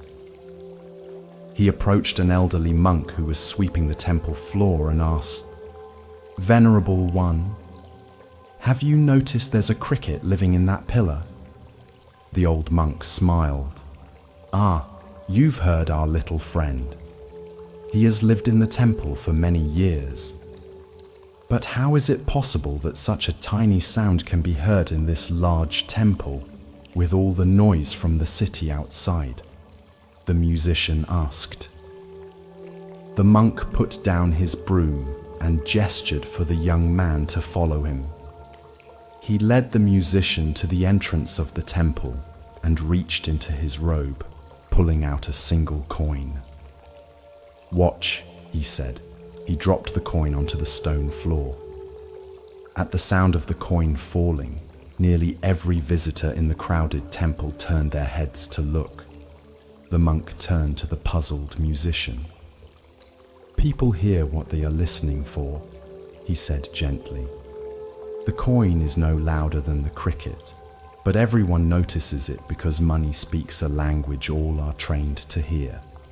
The cricket sings day and night, but few notice because they are not listening for such voices." He continued, "Those who quiet their inner noise can hear what others miss. Not just crickets, but the whispers of wisdom that speak constantly beneath the clamor of everyday life. True silence is not the absence of sound, but the presence of attention." The young musician bowed deeply, understanding that he had received a teaching far more valuable than any musical technique. He had been shown the difference between hearing and listening, between external quiet and true inner silence. The Buddha taught, "He who is patient is the greatest warrior."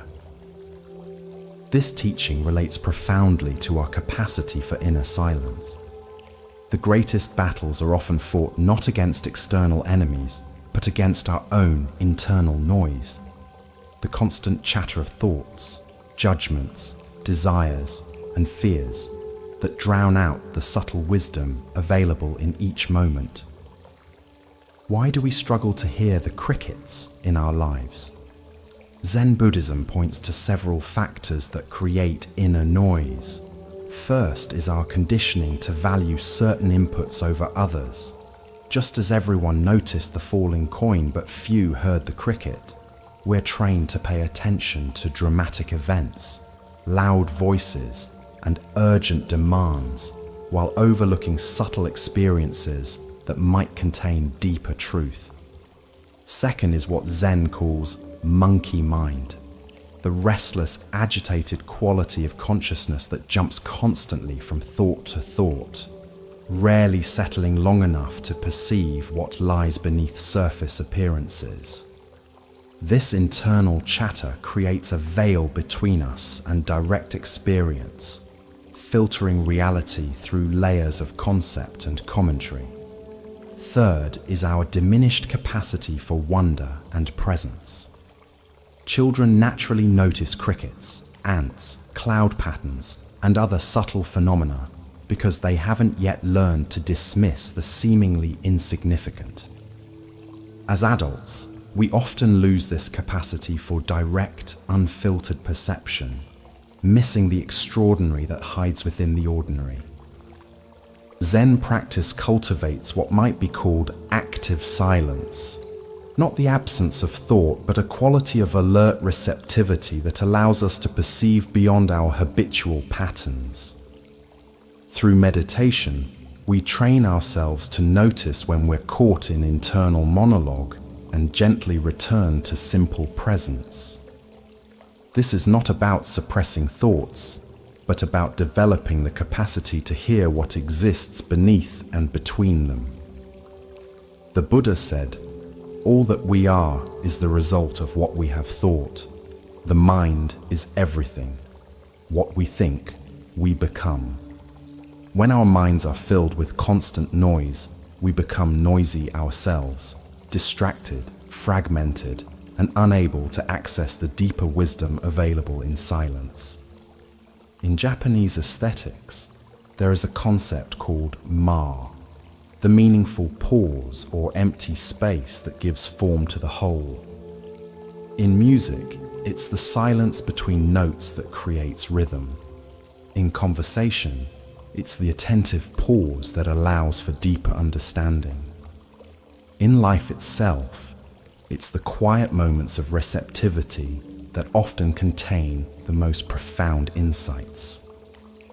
The cricket in the temple represents all the subtle voices of wisdom speaking constantly beneath the surface of our awareness, the intuitions we ignore, the natural rhythms we override, the quiet warnings we dismiss, and the gentle beauty we overlook. When we cultivate inner silence, these voices become audible, offering guidance and insight unavailable to the noisy mind. Tonight, as you rest in the quiet of this moment, can you listen beyond your thoughts to the subtle crickets in your awareness? Perhaps you'll notice the rhythm of your breathing, sensations in your body you typically overlook, or intuitive wisdom about a situation in your life. As the Buddha taught, the quieter you become, the more you can hear. In cultivating this inner silence, we discover that the wisdom we seek has been speaking to us all along. We simply haven't been still enough to hear it. As we continue our journey through the wisdom of Zen Buddhism, let us explore a story that teaches us about the power of presence. This is the Zen Master and the Strawberries. A Zen student came to his master with a troubled heart. "Master," he said, "I have been studying Zen for 3 years now, but my mind is still restless. When I sit in meditation, thoughts flood in. When I try to be mindful during the day, I find myself constantly distracted by worries about the future and regrets about the past. How can I find peace?" The master listened attentively, then said, "Come with me. I wish to show you something." He led the student out of the monastery and down a narrow mountain path. They walked in silence for nearly an hour until they came to a high cliff overlooking a breathtaking valley. Far below, a river wound its way through forests and meadows, glittering in the afternoon sun.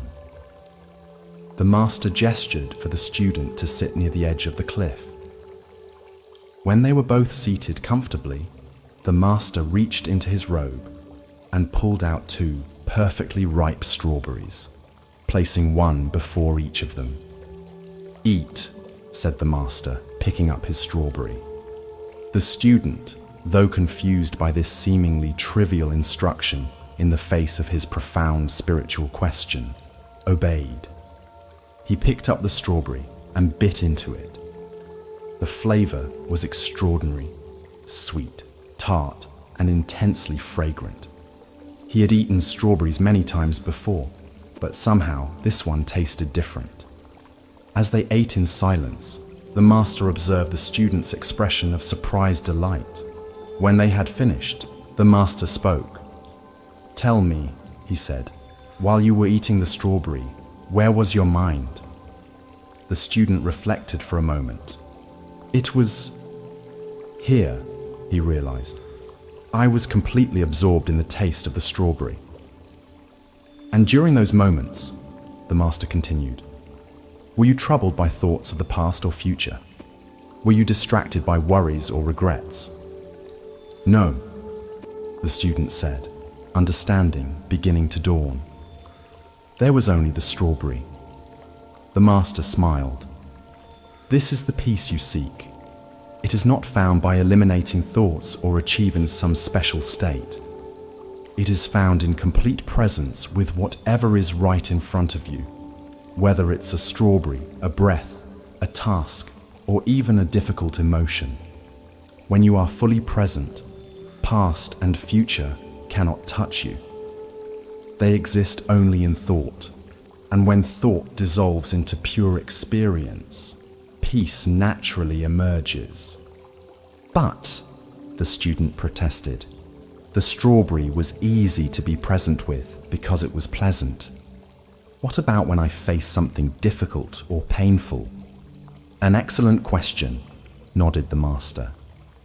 The practice is the same, though indeed more challenging. Whether facing a strawberry or a snake, joy or sorrow, praise or blame, presence is always available. The nature of what you face changes, but the quality of awareness you bring to it need not change.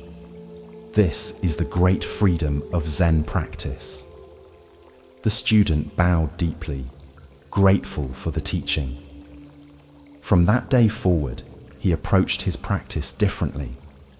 Rather than struggling to eliminate thoughts or achieve a peaceful state, he focused on bringing complete presence to each moment, each activity, each breath, finding, to his surprise, that the peace he had been seeking had been available all along in the most ordinary experiences of his life.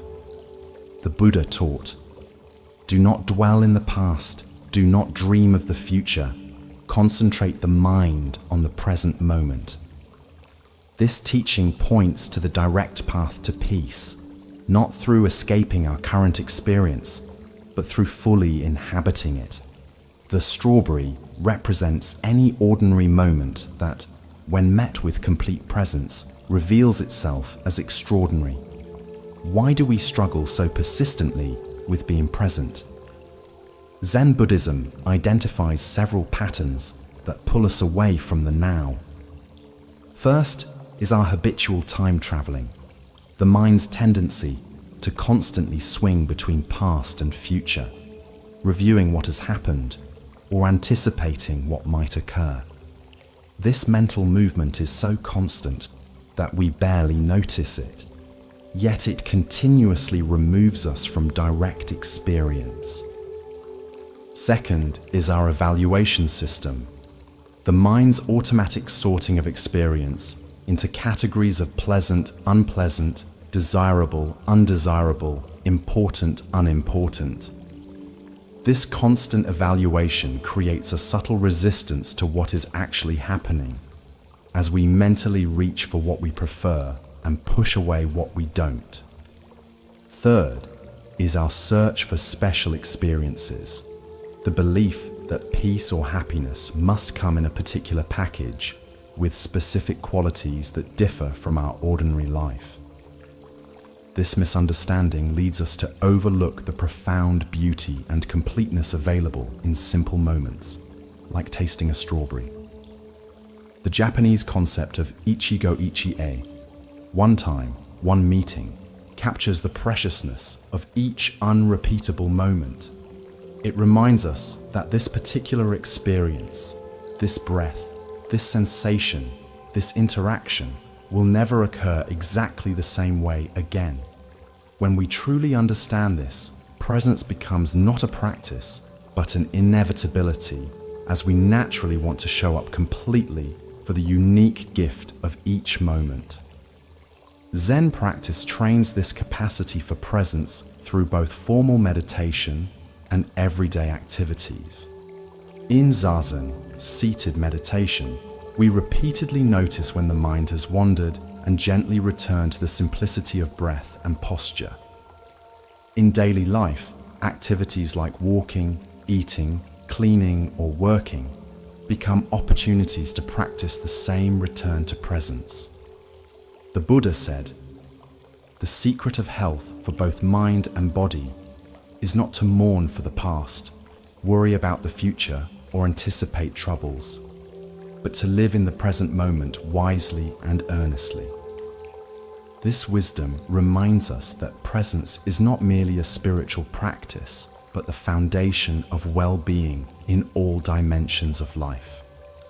Tonight, as you rest, can you bring the quality of strawberry eating presence to the experience of preparing for sleep? Can you feel the weight and texture of your body against the bed, the rhythm of your breathing, the gradual relaxation of your muscles? As the Buddha taught, wherever you are, be there totally. In this complete presence lies the peace that has been available all along, waiting only for our full attention to reveal itself.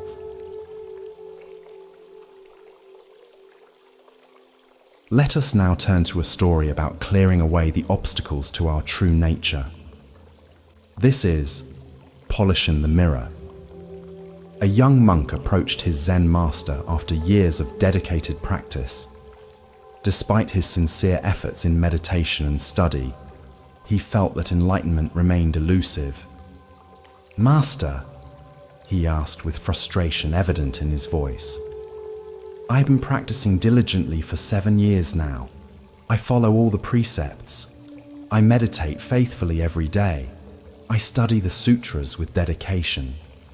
Yet I feel no closer to enlightenment than when I began. What am I doing wrong?" The old master looked at the monk with compassion. Instead of answering directly, he led the young man to a storage room at the back of the monastery. There, covered in dust and hidden behind piles of scrolls and ceremonial implements, sat an ancient mirror. Once beautiful and reflective, its surface was now completely obscured by years of dust, grime, and oxidation. "Do you see this mirror?" the master asked. "Yes," replied the monk, somewhat confused by the apparently irrelevant question. "Was this mirror created by the dust that covers it?" The monk frowned. "No, of course not. The mirror exists independent of the dust. The dust merely covers what is already there. And if someone wished to see their reflection in this mirror, what would they need to do?" The master continued. "They would need to clean it to remove the dust and polish the surface," the monk answered, beginning to sense where the teaching was leading. The master nodded and handed the young monk a soft cloth. "Please clean this mirror." Day after day, the monk worked on cleaning the ancient mirror. The accumulated grime of decades didn't yield easily. He tried different methods: water, oil, fine ash, special polishing compounds. Gradually, with patient, persistent effort, the mirror's surface began to emerge. After many weeks of dedicated work, the mirror was completely restored, its surface now gleaming and perfectly reflective. When the work was complete, the master came to inspect it. Looking at the brilliantly polished mirror, he asked, "Did your efforts create the mirror's reflective nature?" "No," the monk replied. "The mirror always possessed the ability to reflect. My cleaning simply removed what was obscuring this inherent quality." "So it is with your Buddha nature," the master explained gently. "Enlightenment is not something you achieve or create through your practice. Your true nature, clear, luminous, and perfectly reflective of reality, has been present from the beginning. Your practice is not about adding something that's missing, but removing the obscurations that hide what has always been there."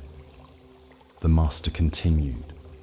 "The dust represents your attachments, aversions, and delusions, all the mental patterns that cloud your inherent clarity. Meditation, precepts, and study are like the cloth you use to polish the mirror. They don't create enlightenment. They reveal what has always been your original face." With this understanding, the young monk's approach to practice transformed completely. Rather than striving to attain some idealized state, he now understood his work as a process of recognition and removal, recognizing the dust of conditioning as it appeared and gently cleaning it away to allow his inherent Buddha nature to shine forth naturally. The Buddha taught, "The mind is everything. What you think, you become." This teaching points to the powerful way our thoughts and mental patterns can either obscure or reveal our true nature. Like dust on a mirror, our conditioned patterns of thinking and perceiving cover the clear awareness that is our birthright. Why does the dust accumulate so persistently?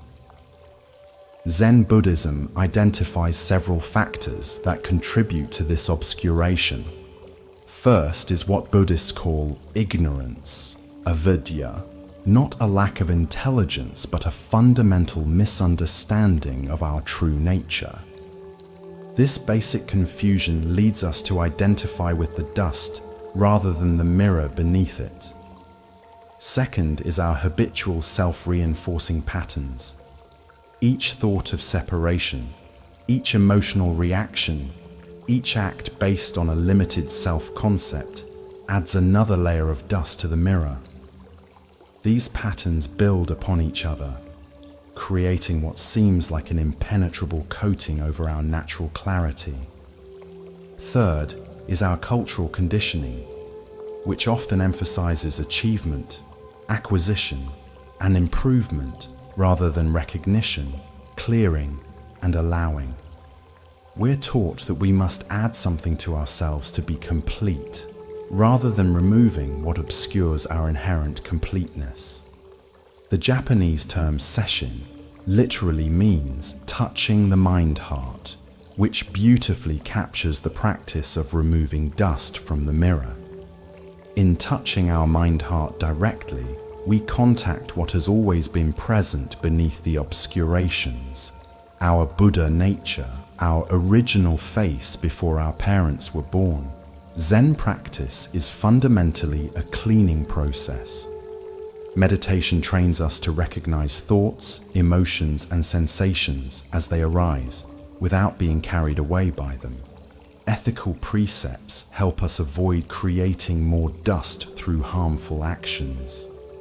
Wisdom teachings point us back to our true nature, encouraging us to look beneath the surface of appearance to the clear mirror that reflects it all.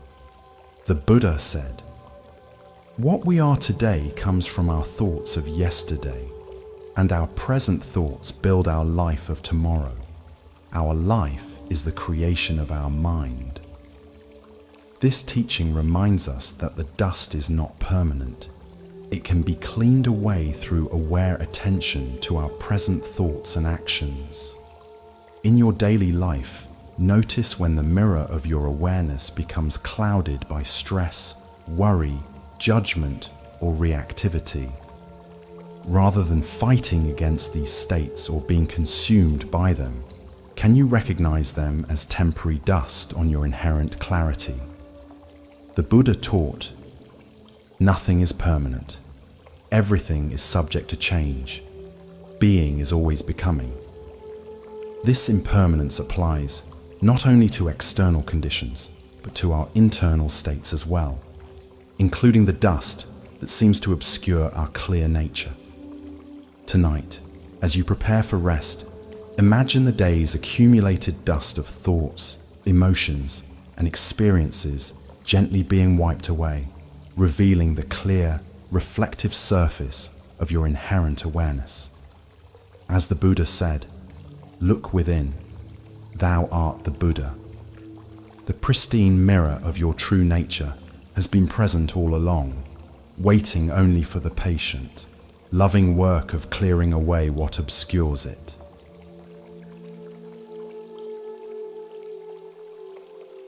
Let us now explore a story about simplicity and the direct path to understanding. This is Pointing at the Moon. One evening, a Zen master was walking with his disciple under a brilliant full moon. The night was clear, and the moonlight illuminated the garden path, creating patterns of silver light and deep shadow. As they walked in companionable silence, the master noticed the disciple was troubled, his brow furrowed in concentration. "What troubles you?" asked the master. "Master," replied the disciple, "I have been studying the sutras diligently, but the more I read, the more confused I become. One text seems to contradict another. Some emphasize rigorous practice, others sudden enlightenment. Some focus on compassion, others on wisdom. I can't unify all these teachings into a coherent understanding.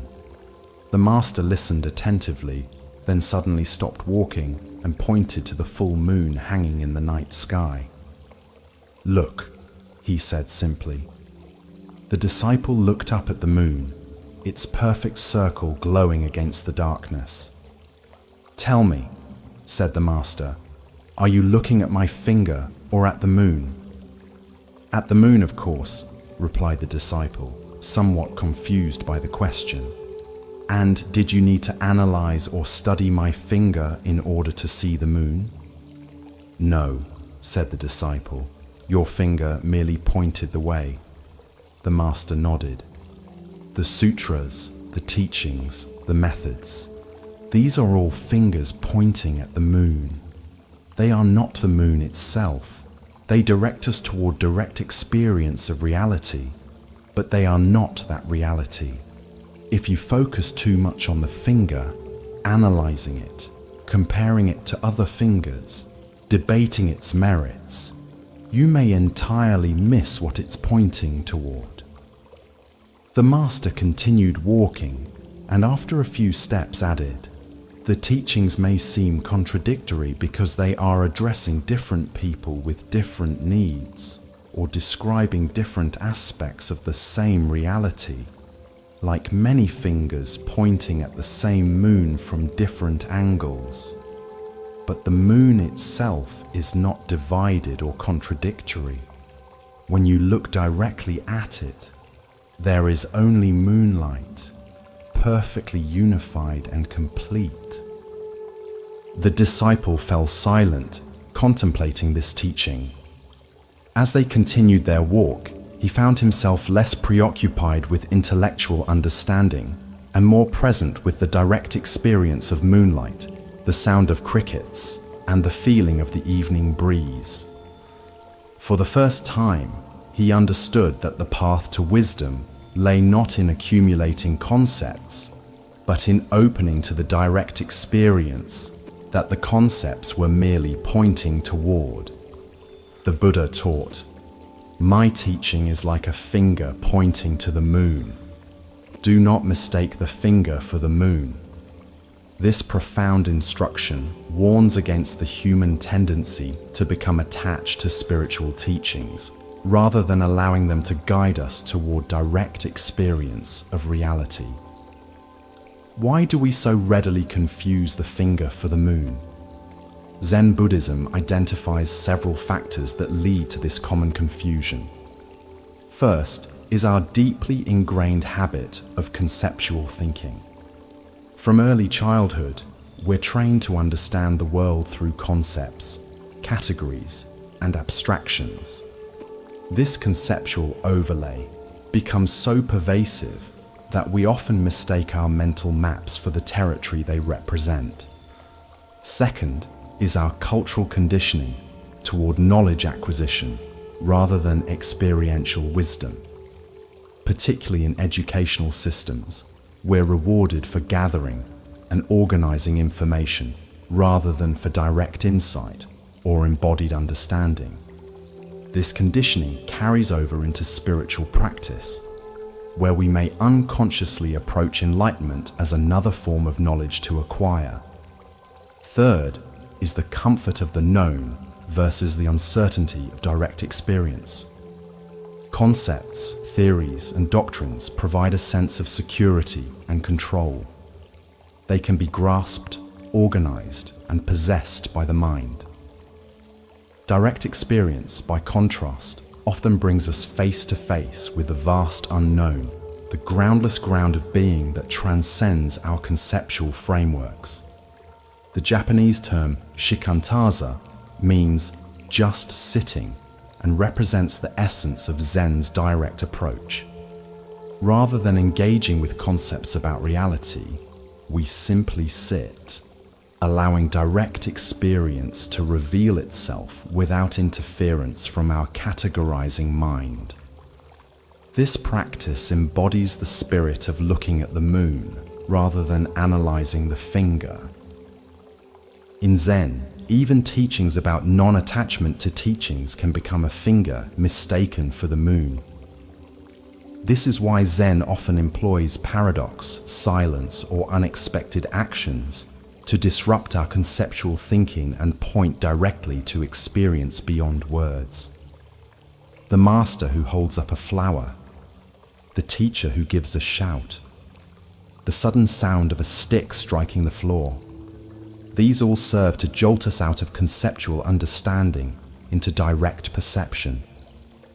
The Buddha said, "If you light a lamp for someone else, it will also brighten your path." This teaching reminds us that the finger of doctrine exists to illuminate our way, not to become an object of attachment.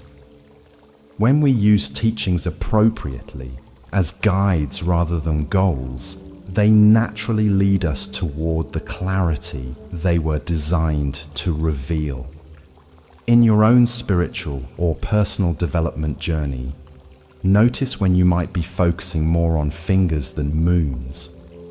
Perhaps you find yourself debating theoretical aspects of a teaching while missing its practical application, or collecting spiritual concepts and insights without allowing them to transform your direct lived experience, or comparing different paths and methods rather than walking the one before you with full presence. Tonight, as you rest in awareness, can you let go of all concepts about relaxation, sleep, or even these stories you're hearing? Can you move beyond the fingers of instruction to the moon of direct experience? As the Buddha taught, the whole path of mindfulness is this: whatever you are doing, be aware of it. This simple pointing is all we need if we look where it's directing us rather than fixating on the pointer itself.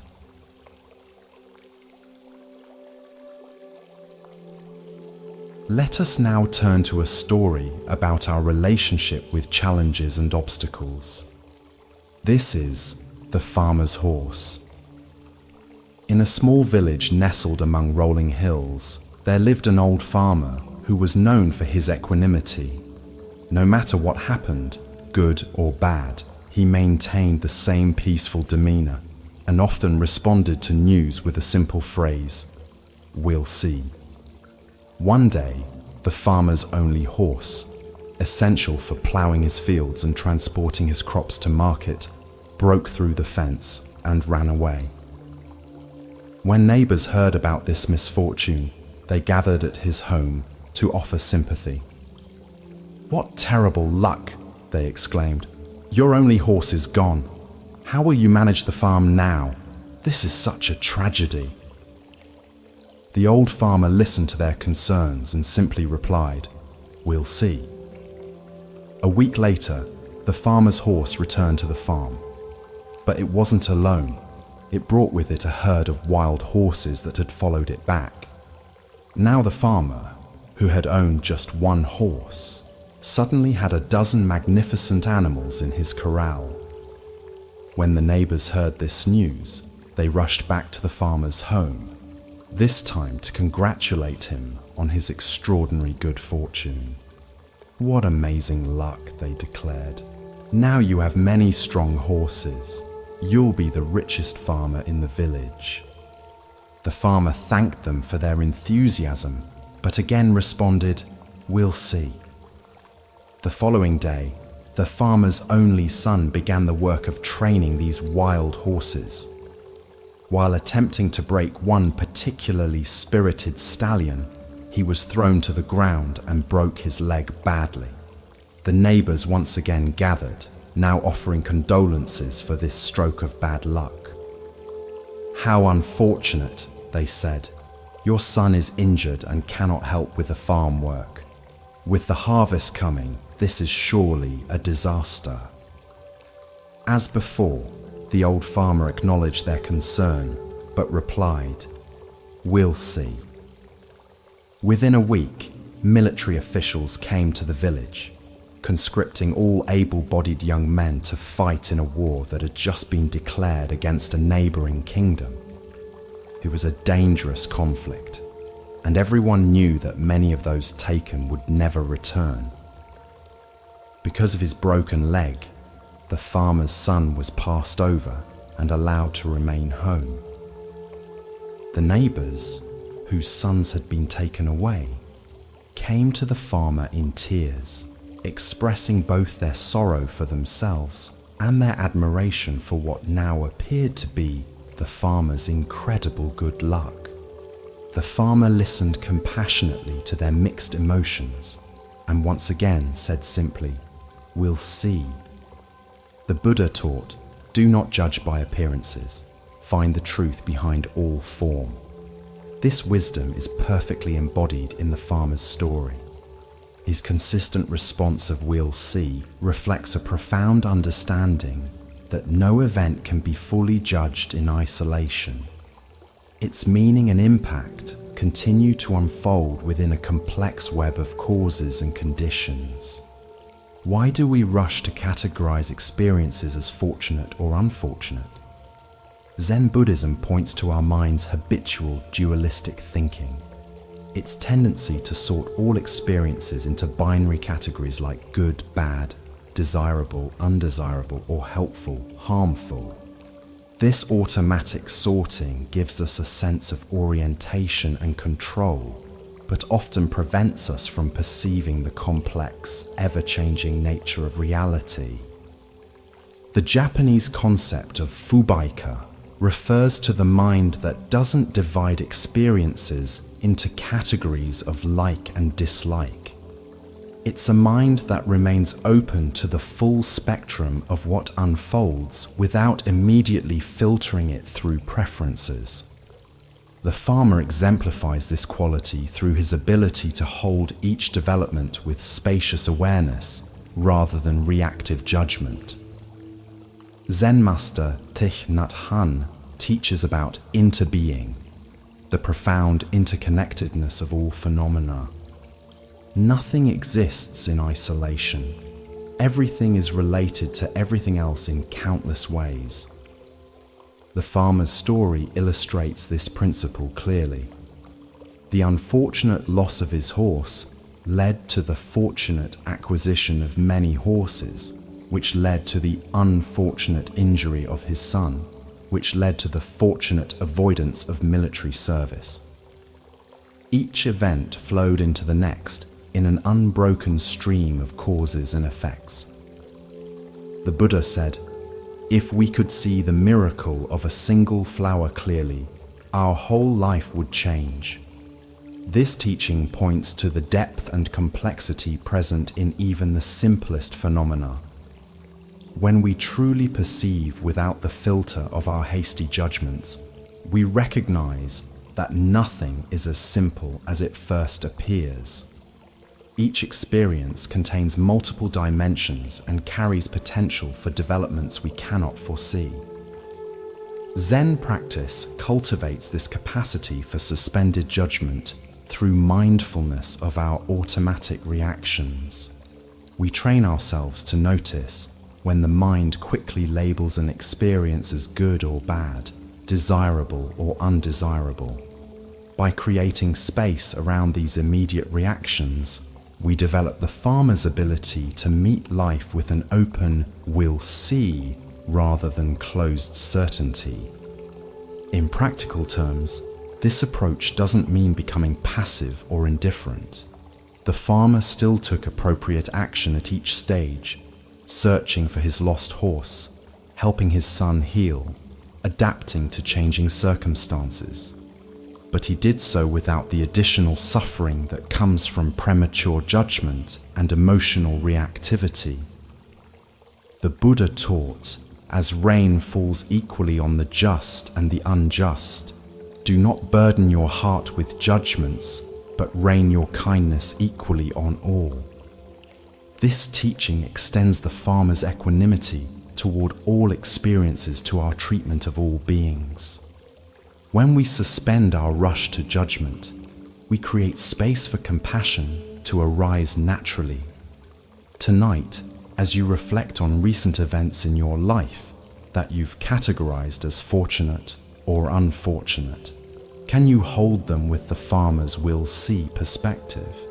Can you recognize that the full meaning and impact of these experiences are still unfolding? As the Buddha said, nothing is permanent. Everything is subject to change. Being is always becoming. In this understanding lies the wisdom to meet life's continuous unfolding with equanimity and grace.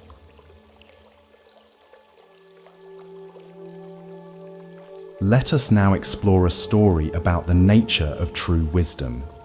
This is The Cup of Tea. A university professor, renowned for his scholarly knowledge of philosophy and religion, once visited a Zen master. The professor had studied Zen texts extensively and had written several academic papers on the subject. He was curious to meet a living master of the tradition, but was also eager to demonstrate his own understanding. When he arrived at the master's simple dwelling, the elderly Zen master welcomed him warmly and invited him to sit. Before beginning their discussion, the master suggested they have tea. The professor nodded, expecting that after the customary tea, he would have the opportunity to engage in a deep philosophical conversation. As the master prepared the tea with deliberate, mindful movements, the professor began expounding his understanding of Zen. He quoted various scriptures, analyzed different schools of thought, and compared Zen with other philosophical traditions. He spoke at length, demonstrating his extensive knowledge, while the master listened in silence. When the water was hot, the master placed a cup before the professor and began to pour the tea. The professor, still talking, paused briefly to acknowledge the tea and continued his discourse. The master poured until the cup was full, but then continued pouring. Tea spilled over the rim, across the table, and into the professor's lap. "Stop!" cried the professor, jumping up. "The cup is already full. No more will go in." The Zen master stopped pouring and looked directly at the professor. "Like this cup," he said, "you are full of your own opinions and speculations. How can I show you Zen unless you first empty your cup?" The professor was stunned into silence. In that moment, he realized that all his knowledge about Zen had become a barrier to understanding Zen itself. His cup was so full of concepts, theories, and second-hand information that there was no room for direct experience or fresh insight. Humbled, the professor bowed to the master. "I see now that I know nothing of Zen," he said. "Please teach me as if I were a beginner." The master smiled. "In the beginner's mind, there are many possibilities. In the expert's mind, there are few. Let us start with an empty cup." From that day forward, the professor approached his studies differently. Rather than accumulating more knowledge to fill his already overflowing cup, he practiced emptying it, setting aside his preconceptions, theories, and intellectual understanding to create space for direct experience and genuine wisdom. The Buddha taught, "In the beginner's mind, there are many possibilities, but in the expert's mind, there are few." This teaching points to the paradoxical nature of true wisdom. It often requires us to let go of what we think we know in order to discover what is true. The professor's journey from fullness to emptiness, from intellectual knowledge to receptive awareness, embodies this fundamental shift. Why do we so readily confuse information with wisdom? Zen Buddhism identifies several patterns that lead to this common misunderstanding. First is our cultural conditioning to value intellectual knowledge above other forms of knowing. From early education, we're trained to accumulate facts, theories, and concepts, often at the expense of developing intuitive, embodied, or experiential understanding. Second is the ego's attachment to knowing. Having definite opinions and extensive knowledge can become part of our identity, a way we establish our worth and place in the world. Admitting we don't know, emptying our cup, can feel threatening to this identity, creating resistance to the very vulnerability that permits genuine learning. Third is our discomfort with emptiness itself. Western cultures particularly tend to view emptiness as a lack, a deficiency to be filled. In Zen, however, emptiness, sunyata, is seen as fertile space, full of potential, like the empty cup that can now receive fresh tea. The Japanese term mushin, no mind, describes a state of readiness and receptivity that comes from letting go of fixed ideas and preconceptions. It doesn't mean being thoughtless, but rather holding thoughts lightly, without attachment, creating space for inspiration and insight to emerge naturally from emptiness. Zen practice cultivates this empty cup quality through various means. Meditation trains us to recognize when we're caught in concepts and to gently return to direct experience. Beginner's mind, Shoshin, invites us to approach each situation with fresh eyes, as if encountering it for the first time. And the tradition's emphasis on direct transmission beyond words points us toward understanding that cannot be contained in intellectual knowledge alone. The Buddha said, "To know and not to act is not yet to know." This teaching highlights the difference between intellectual understanding and embodied wisdom. True knowing transforms how we live, not just how we think. Until knowledge affects our actions and way of being, it remains mere information, tea that never actually enters the cup. In your own learning journey, notice when your cup might be too full to receive anything new. Perhaps you approach a conversation already knowing what the other person will say. Or you read a book filtering everything through your existing beliefs. Or you meet a challenge assuming you already understand it based on past experiences. These full cup moments prevent fresh insight and genuine growth. Tonight, as you rest in awareness, experiment with emptying your cup. Let go of what you think you know about relaxation, about yourself, about these teachings. Create space for direct experience to reveal itself beyond your concepts and expectations. As the Buddha taught, empty your boat of water. It will go lightly and swiftly. Similarly, when we empty our minds of fixed ideas and preconceptions, we move through life with greater ease, receptivity, and wisdom. Let us now turn to a story about perspective and the limitations of judgment. This is The Gate of Paradise. There once was a samurai warrior who was known throughout the land for his exceptional skill and unwavering dedication to the samurai code of honor. After years of loyal service to his lord, fighting many battles and gaining great renown, the samurai began to be troubled by deeper questions about life, death, and the ultimate meaning of his martial path. Having heard of a wise Zen master living in a remote mountain temple, the samurai decided to make the journey to seek answers to his questions. After many days of difficult travel, he finally arrived at the temple gate.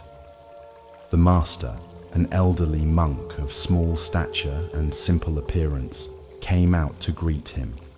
The samurai bowed slightly and introduced himself, listing his many accomplishments and titles with pride.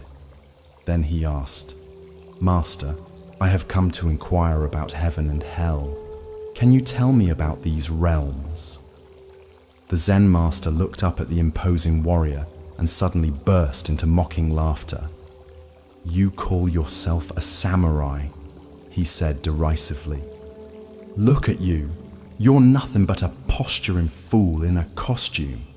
What lord would want such a ridiculous figure guarding him? You'd better run along and stop wasting my time with your childish questions." Upon hearing these words, the samurai's face flushed with rage. His pride deeply wounded, he reached for his sword and drew it with lightning speed, raising it above his head to strike down the insolent monk. At that precise moment, with the blade poised in the air, the master looked calmly into the warrior's eyes and said softly, "That is the gate of hell." The samurai froze. In a flash of insight, he understood what the master had done, deliberately provoking him to demonstrate how quickly pride, anger, and violence could arise, creating a hell realm in his own mind. Humbled by this realization, the samurai slowly lowered his sword and sheathed it, bowing deeply to the master in gratitude for the profound teaching. As he straightened from his bow, the master looked at him with gentle eyes and said, "And that is the gate of paradise."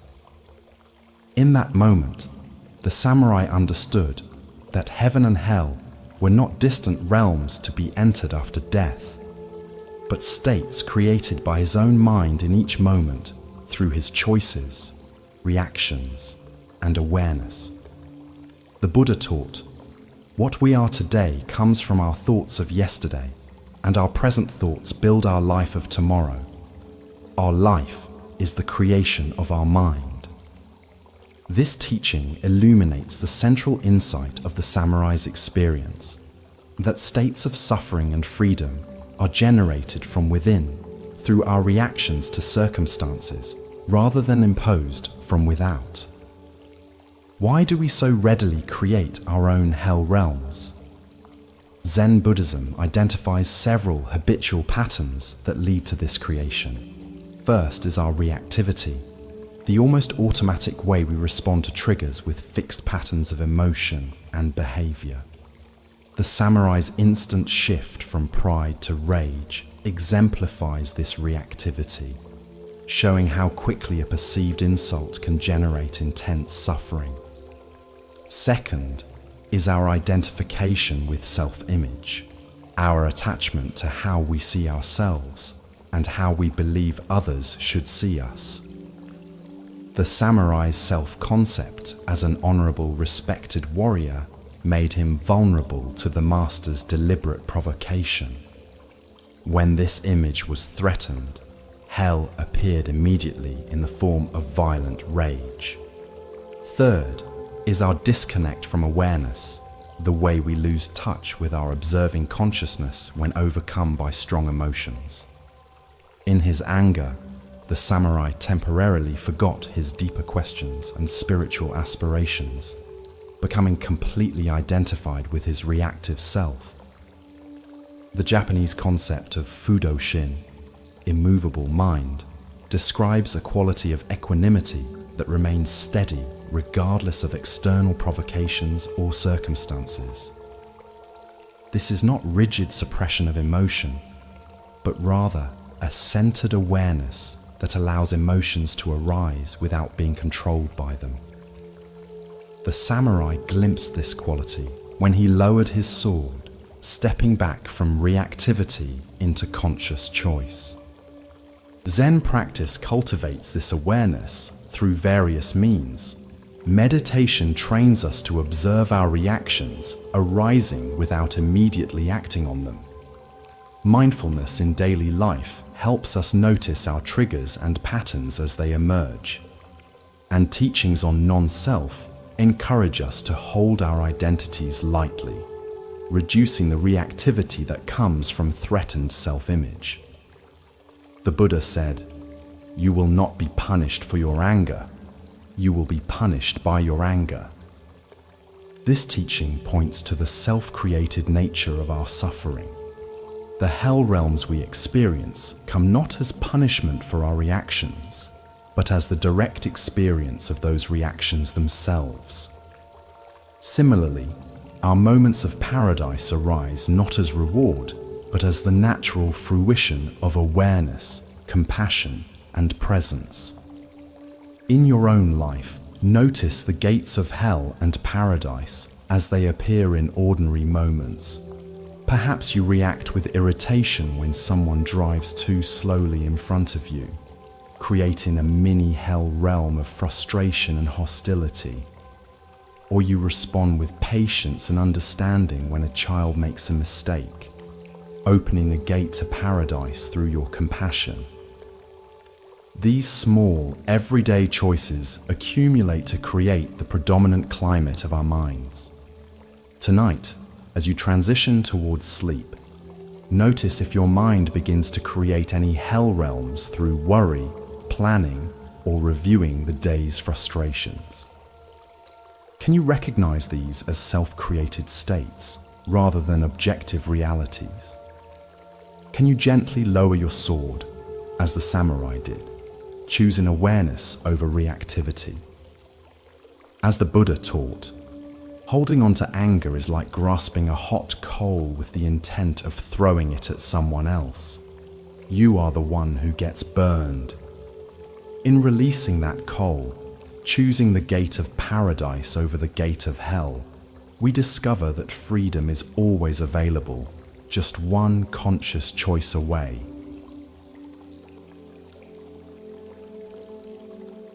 Let us explore a story about finding wisdom through direct experience rather than external seeking. This is Ryokan's moon. In ancient Japan, there lived a Zen monk named Ryokan, who were known for his simple lifestyle and profound wisdom. He lived alone in a small hut on the mountainside, with few possessions and no luxuries. Yet despite this apparent poverty, his face always reflected a deep contentment and joy that many wealthier people envied. One evening, a thief broke into Ryokan's hut, only to find there was nothing of value to steal. Ryokan was meditating in the corner and heard the intruder searching through his few belongings. Recognizing what was happening, Ryokan spoke gently without turning around. "You have come a long way to visit me," he said, "and you should not return empty-handed. Please take my clothes as a gift." The thief was startled by this unexpected response, but took the monk's tattered robe and quickly fled the hut, confused by the strange encounter. Ryokan sat naked, watching through the window as the thief disappeared into the night. Looking up at the full moon illuminating the landscape, he sighed and said softly, "Poor fellow, I wish I could have given him this beautiful moon." This simple story reveals a profound truth about the nature of true wealth and the source of genuine happiness. While the thief sought material treasures, Ryokan had discovered something far more valuable: the capacity to appreciate the beauty of the moon, the richness of the present moment, and the freedom that comes from non-attachment to possessions. The Buddha taught, "Let us rise up and be thankful, for if we didn't learn a lot today, at least we learned a little. And if we didn't learn a little, at least we didn't get sick. And if we got sick, at least we didn't die. So, let us all be thankful." This teaching reflects Ryokan's perspective, finding contentment not in external acquisitions, but in the appreciation of what is already present and available. Why do we so often search for happiness in the wrong places? Zen Buddhism identifies several factors that lead us astray in our pursuit of fulfillment. First is our conditioning toward acquisition, the belief that accumulating more possessions, experiences, status, or achievements will lead to lasting satisfaction. This belief, reinforced by consumer culture, keeps us endlessly seeking outward instead of discovering the richness available within. Second is our failure to distinguish between pleasure and happiness. Pleasure comes from obtaining what we desire, but it's inevitably temporary and often followed by renewed craving. True happiness, by contrast, arises from our relationship to what is already present, our capacity to appreciate, engage, and find meaning regardless of external circumstances. Third is our overlooking of ordinary wonders. Like the thief who couldn't see the moon's beauty, we often miss the extraordinary gifts freely available in each moment. The miracle of breath, the beauty of nature, the warmth of connection, the capacity for awareness itself. Blinded by our fixation on what's lacking, we fail to notice the abundance that surrounds us. The Japanese concept of wabi-sabi embodies Ryokan's perspective, finding beauty in simplicity, imperfection, and natural processes rather than luxury, flawlessness, or permanence. This aesthetic values the weathered, the authentic, and the humble over the polished, impressive, or extravagant. Ryokan's simple hut, though lacking material treasures, was rich in wabi-sabi, the profound beauty that reveals itself only to the spacious, appreciative mind. Zen practice cultivates this capacity for appreciation through mindfulness of ordinary experiences. Activities like mindful walking, eating, or listening train us to fully receive the richness of simple moments. Meditation helps us recognize how our constant reaching for something else prevents us from experiencing what's already here. And the tradition's emphasis on simplicity creates space for deepening appreciation rather than constant acquisition. The Buddha said, "Health is the greatest gift, contentment is the greatest wealth, faithfulness is the best relationship." This teaching points to the true sources of well-being, not external possessions, but internal qualities of mind and heart. Ryokan embodied this understanding, finding wealth not in material goods, but in his appreciation of the moon, his generous spirit, and his freedom from attachment. In your own life, notice when you fall into the thief's pattern of overlooking freely available treasures while searching for something else. Perhaps you scroll through social media feeling dissatisfied when the beauty of the present moment goes unnoticed, or you focus on what's missing in a relationship rather than appreciating what's being offered, or you postpone happiness until some future achievement while missing opportunities for joy right now. Tonight, as you rest in awareness, can you adopt Ryokan's perspective? Can you recognize the moon in your own life, the beauty, wonder, and richness that need no acquiring because they're already present? As the Buddha taught, the way is not in the sky, the way is in the heart. The contentment we seek is not found in what we can obtain, but in our capacity to appreciate what is freely given in each moment.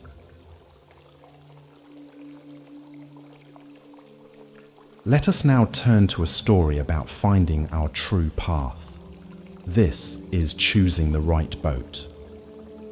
A young seeker once traveled to a riverside monastery known for its wise Zen masters. Having studied multiple spiritual traditions and practices, he found himself confused about which path to follow. Each teaching seemed to contradict the others, and the variety of methods left him paralyzed with indecision. When he arrived at the monastery, he was greeted by an elderly master who listened patiently to his dilemma. "Master," the young man said, "I have studied yoga, practiced various forms of meditation, read the sutras, explored rituals and ceremonies, and even delved into esoteric practices. Each tradition claims to be the true path to enlightenment, yet they point in different directions. How can I know which is the right path for me? How can I be sure I'm not wasting my time or following a false teaching?" The master smiled and led the young man down to the riverbank. Several boats were moored there: fishing boats, transport vessels, small rowboats, and elegant crafts with sails. "Tell me," said the master, gesturing to the boats, "which of these is the right boat?" The seeker looked confused. "The right boat for what, master?" "Exactly," the master nodded. "Without knowing your destination, how can you choose the proper vessel? Some boats are designed for fishing, others for carrying cargo, others for speed, others for navigating shallow waters. None is inherently right or wrong. Each has its purpose." The master continued, "So it is with spiritual practices. The question is not which path is universally right, but which serves your particular journey. Where are you trying to go? What obstacles do you face? What is your temperament? The answers to these questions will guide your choice of vessel." "But," the seeker objected, "surely some spiritual paths must be superior to others. Some must lead to greater truth." "Let me ask you this," replied the master. "Is a fishing boat superior to a passenger ferry? Or is a sailboat better than a rowboat? Each serves its purpose according to conditions and needs." The master picked up a small stone and tossed it into the river. "All these boats share one essential purpose: to cross the water without sinking. Similarly, all genuine spiritual paths, despite their differences in method and emphasis, share a common aim: to free us from suffering and illusion, to awaken us to our true nature. The outer forms may differ greatly, but the inner essence converges."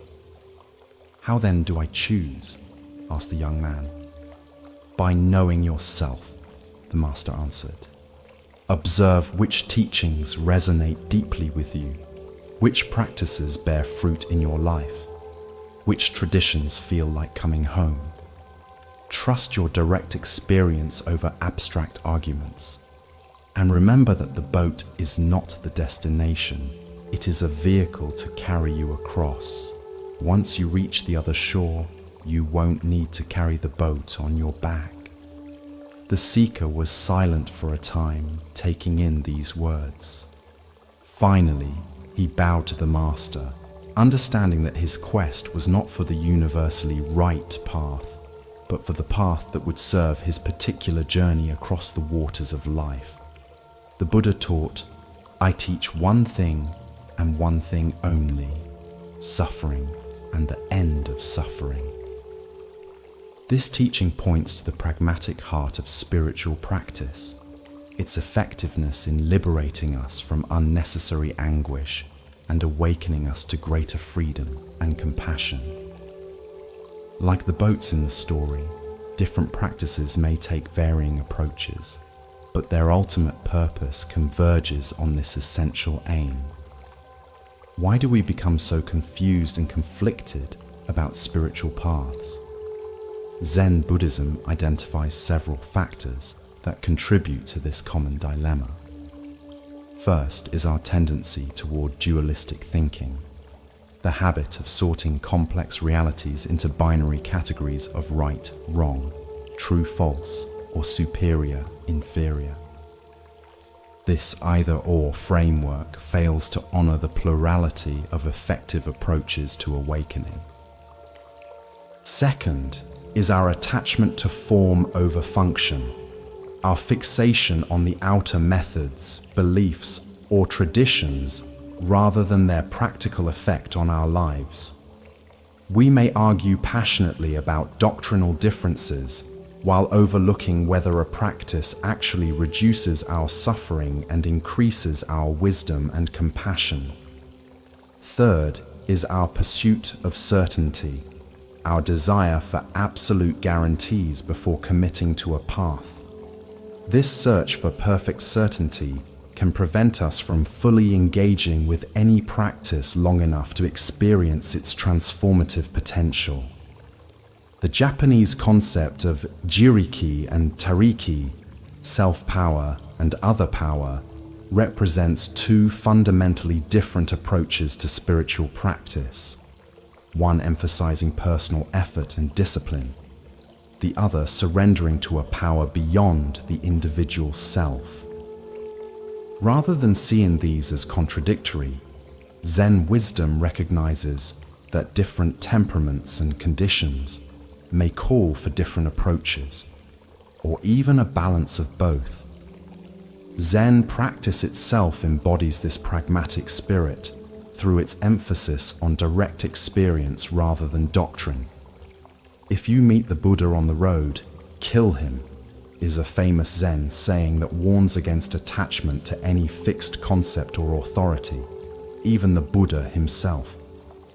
True Dharma is found not in allegiance to external teachings, but in the direct realization of our own Buddha nature. The Buddha said, "Believe nothing, no matter where you read it or who said it, unless it agrees with your own reason and common sense." This teaching encourages us to test spiritual claims against our direct experience, rather than accepting them based on authority alone. Like choosing the right boat for our journey, selecting spiritual practices involves discerning what actually serves our particular needs and conditions.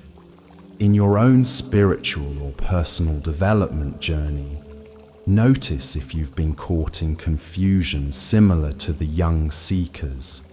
Perhaps you've felt overwhelmed by conflicting spiritual teachings or personal growth methods, or you've worried about finding the one true path among many options.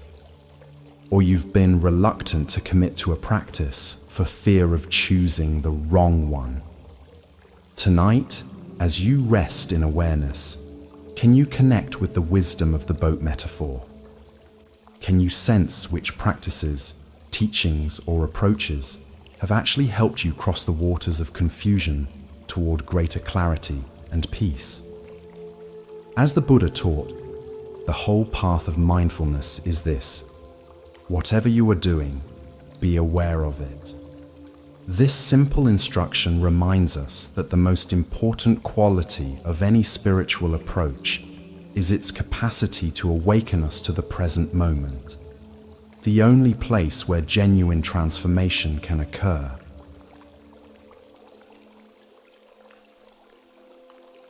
Let us explore a story about the nature of true understanding.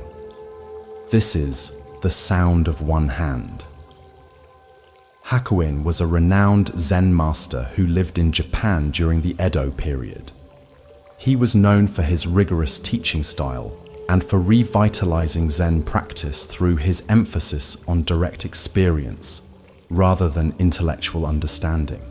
Among the many koans, paradoxical questions or statements used in Zen training, that Hakuin employed, his most famous was remarkably simple.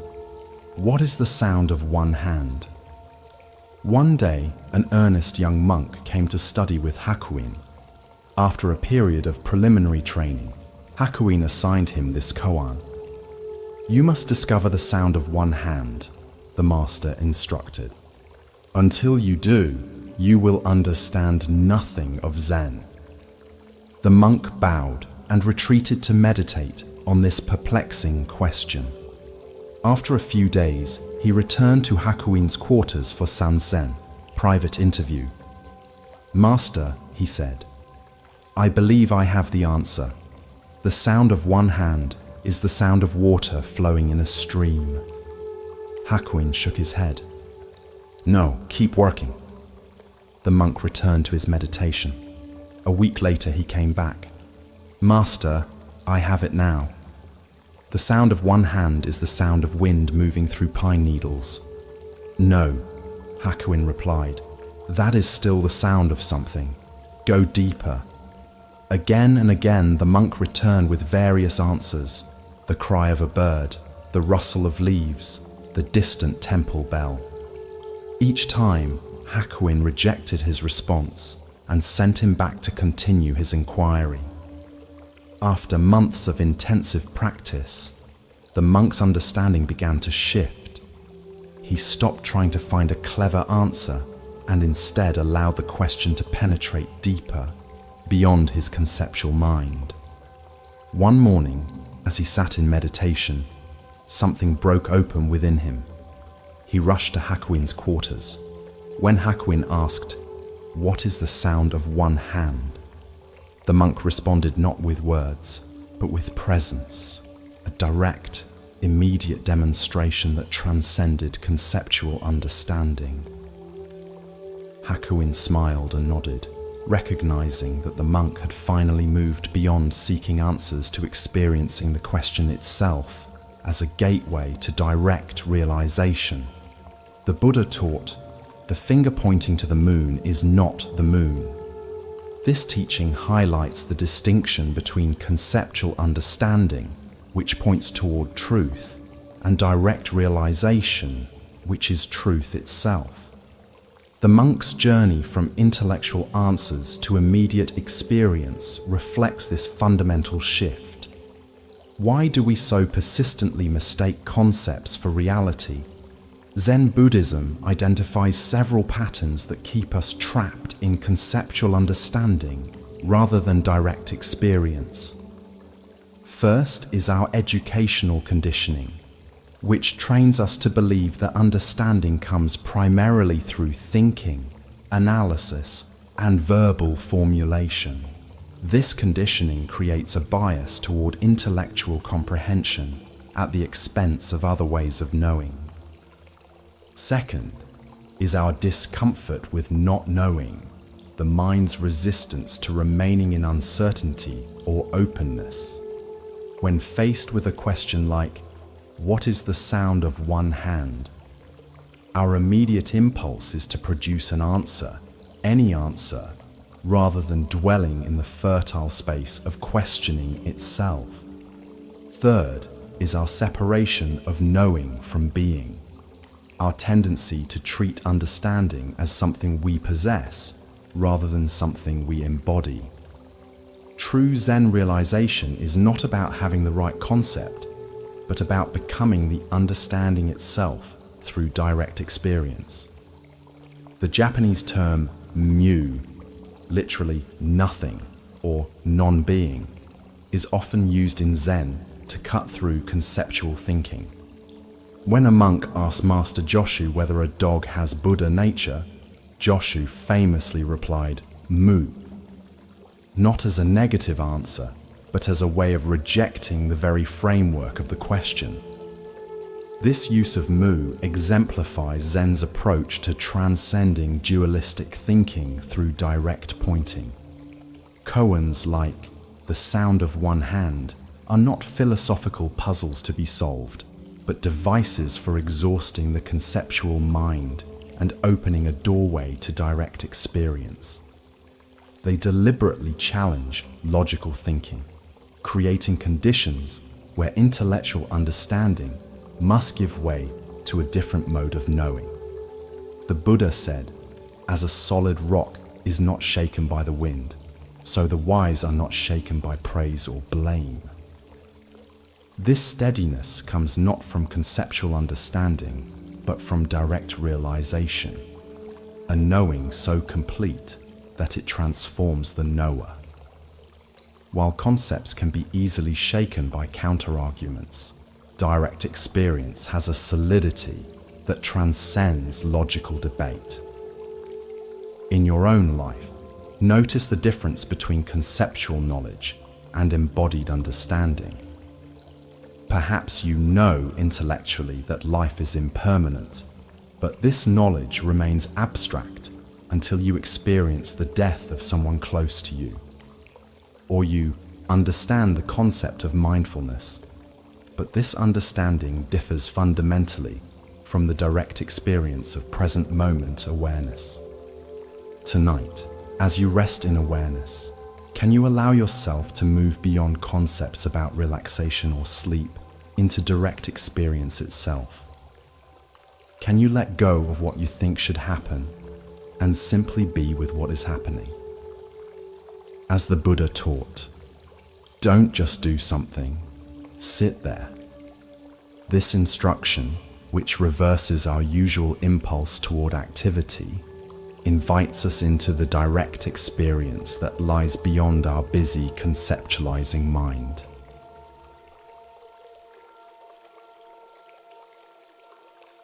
Let us now turn to our final story, one that illuminates the way beyond seeking. This is the Sacred Mountain. In ancient China, a young scholar named Li had devoted years to studying spiritual texts from various traditions.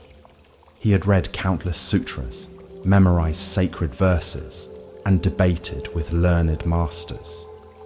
Despite his extensive knowledge, he felt that something essential was missing, a direct experience of the truth these teachings pointed toward. Having heard that a great Zen master lived as a hermit on a sacred mountain, Li decided to make the difficult journey to seek the master's guidance. After many days of arduous travel through forests and up steep slopes, he finally reached the simple hut where the master lived. The old master welcomed him warmly and invited him to rest from his journey. After they had shared a simple meal, Li explained the purpose of his visit. "Master," he said, "I have studied the spiritual teachings extensively. I know the doctrines and philosophies, but I feel I am missing the essence. I have come to ask, what is the ultimate truth? What is the final goal of all spiritual seeking? What is enlightenment?" The master looked at him with kind eyes and said, "Before I answer, would you like some tea?" Li nodded, and the master rose to prepare it. While the water was heating, the master asked, "Tell me, what did you notice as you climbed the mountain to reach my hut?" Li thought for a moment. "Well, the path was steep and difficult. There were many rocks and roots that made climbing challenging. Sometimes I had to rest to catch my breath." "And did you notice anything else?" the master inquired. "There were beautiful pine trees and colorful wildflowers along the way," Li added. "At one point I crossed a stream with incredibly clear water, and occasionally there were gaps in the trees that revealed breathtaking views of the valleys below." "I see," said the master, pouring the tea. "And now that you are here, what do you expect to find?" Li hesitated. "I'm not sure exactly. Some profound teaching or experience that will finally make everything clear. The ultimate truth that all the texts point toward, but never quite reveal." The master handed Li a cup of tea and sat down beside him at the entrance to the hut. From this vantage point, they could see the magnificent landscape, mountains rising in the distance, clouds drifting across the vast sky, birds soaring on thermal currents. After they had sipped their tea in silence for some time, the master spoke. "The ultimate truth you seek was present in every step of your journey, in the effort of your climbing, in the beauty you observed, in the challenges you faced. It is here now in this cup of tea, in the mountains before us, in the space of awareness in which all these experiences arise." He continued, "There is nothing to attain beyond what is already present. Enlightenment is not some special state separate from your ordinary experience. It is seeing the extraordinary within the ordinary, recognizing the sacred nature of each moment." The master gestured toward the panorama before them. "This mountain you call sacred is no more sacred than the ground where your home stands. These trees are no more special than those growing in your village. This moment is no different in its essential nature from every other moment of your life. Li looked confused. Then why did I need to make this difficult journey? Why do we study and practice at all? The master smiled. The journey was necessary not because the truth is hidden on this mountain, but because you believed it was. Sometimes we must exhaust our seeking before we can recognize what has never been absent. The spiritual path is not about finding what is missing, but about seeing what is already here. As they continued to sit in the quiet beauty of the mountain evening, Li began to understand. The truth he had been seeking was not hidden in esoteric teachings or special experiences, but in the direct, unfiltered encounter with life itself, just as it is in all its ordinary marvel. The Buddha taught, if we could see the miracle of a single flower clearly, our whole life would change. This teaching points to the radical shift in perception that occurs when we stop overlooking the ordinary and recognize the profound nature of what is already present. Li's journey up the sacred mountain represents our common belief that truth is elsewhere, requiring special circumstances or experiences to access. Why do we persistently believe that what we seek is somewhere else? Zen Buddhism identifies several patterns that maintain this illusion. First is our tendency toward idealization, our creation of perfect mental images of enlightenment, peace, or fulfillment that we then compare unfavorably with our present experience. This comparison guarantees dissatisfaction with what is already here. Second is what Buddhists call spiritual bypassing, using spiritual ideas or practices to avoid direct engagement with the messy, challenging aspects of ordinary life. By placing truth on a distant mountain, we create a convenient excuse for not finding it in our everyday circumstances. Third is our culturally reinforced habit of postponement, the belief that fulfillment is always in the future, after we achieve something, acquire something, or become something. This habit prevents us from recognizing the completeness available in the present moment. The Japanese concept of shikantaza, just sitting, embodies the spirit of the master's teaching. This practice involves sitting without any goal or object of focus, neither seeking special experiences nor rejecting ordinary ones. It's a radical affirmation that this moment, exactly as it is, contains everything needed for awakening. Zen Master Dogen wrote, "If you cannot find the truth right where you are, where else do you expect to find it?" This teaching challenges our assumption that truth, peace, or enlightenment exists somewhere other than here, in a time other than now, or in an experience other than this. Like Li climbing the sacred mountain, we exhaust ourselves seeking elsewhere what has never been absent. The Buddha said, "It is in the nature of things that joy arises in a person free from remorse." This teaching points to the natural emergence of well-being when we stop creating division between where we are and where we think we should be. The cessation of seeking doesn't leave emptiness, but reveals the fullness that seeking obscured. In your own life, notice when you fall into the pattern of believing that what you seek is elsewhere. Perhaps you think peace will come after you resolve a particular problem, or that connection will feel more genuine with different people, or that life will finally be complete when certain conditions are met. Each of these beliefs creates a subtle rejection of the present, overlooking the sacred mountain where you already stand. Tonight, as we complete our journey through these stories, can you recognize that the peace you seek through listening is not separate from your present awareness?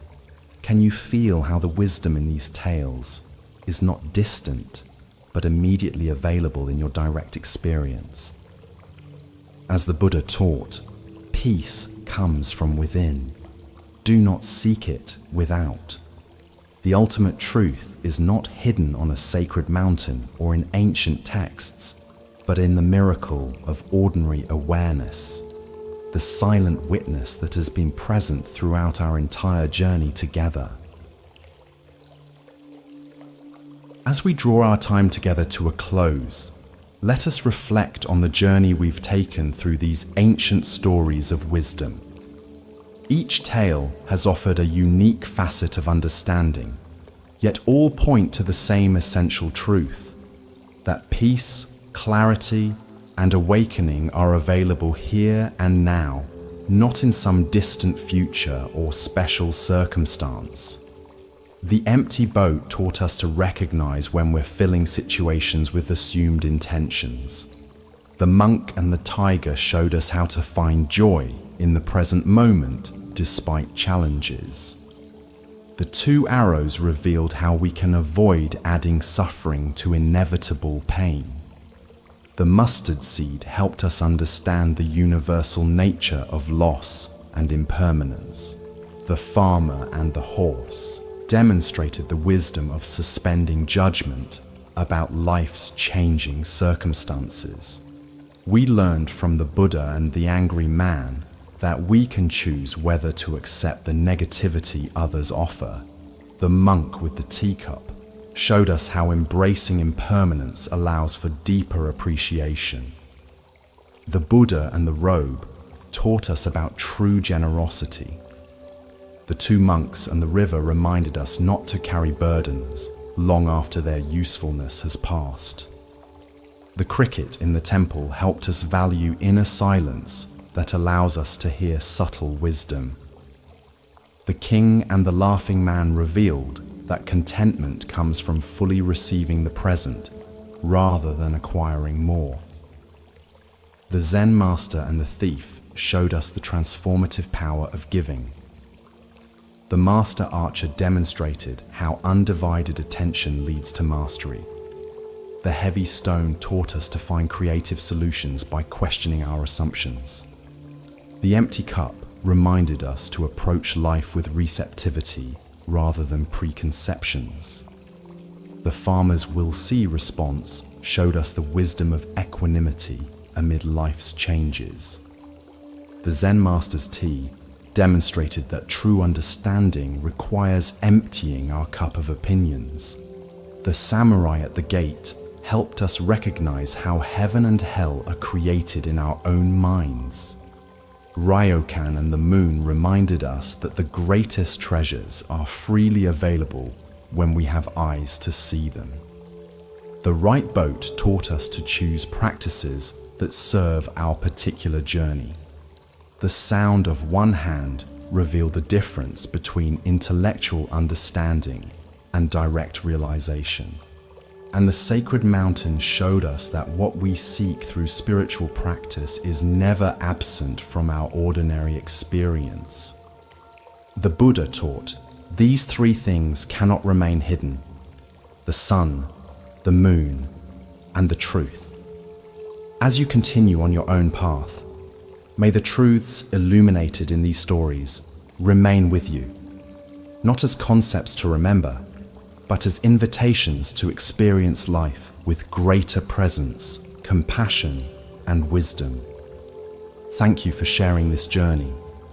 From Moon Mind Temple, may you rest peacefully, waking refreshed and carrying these ancient teachings into the light of a new day.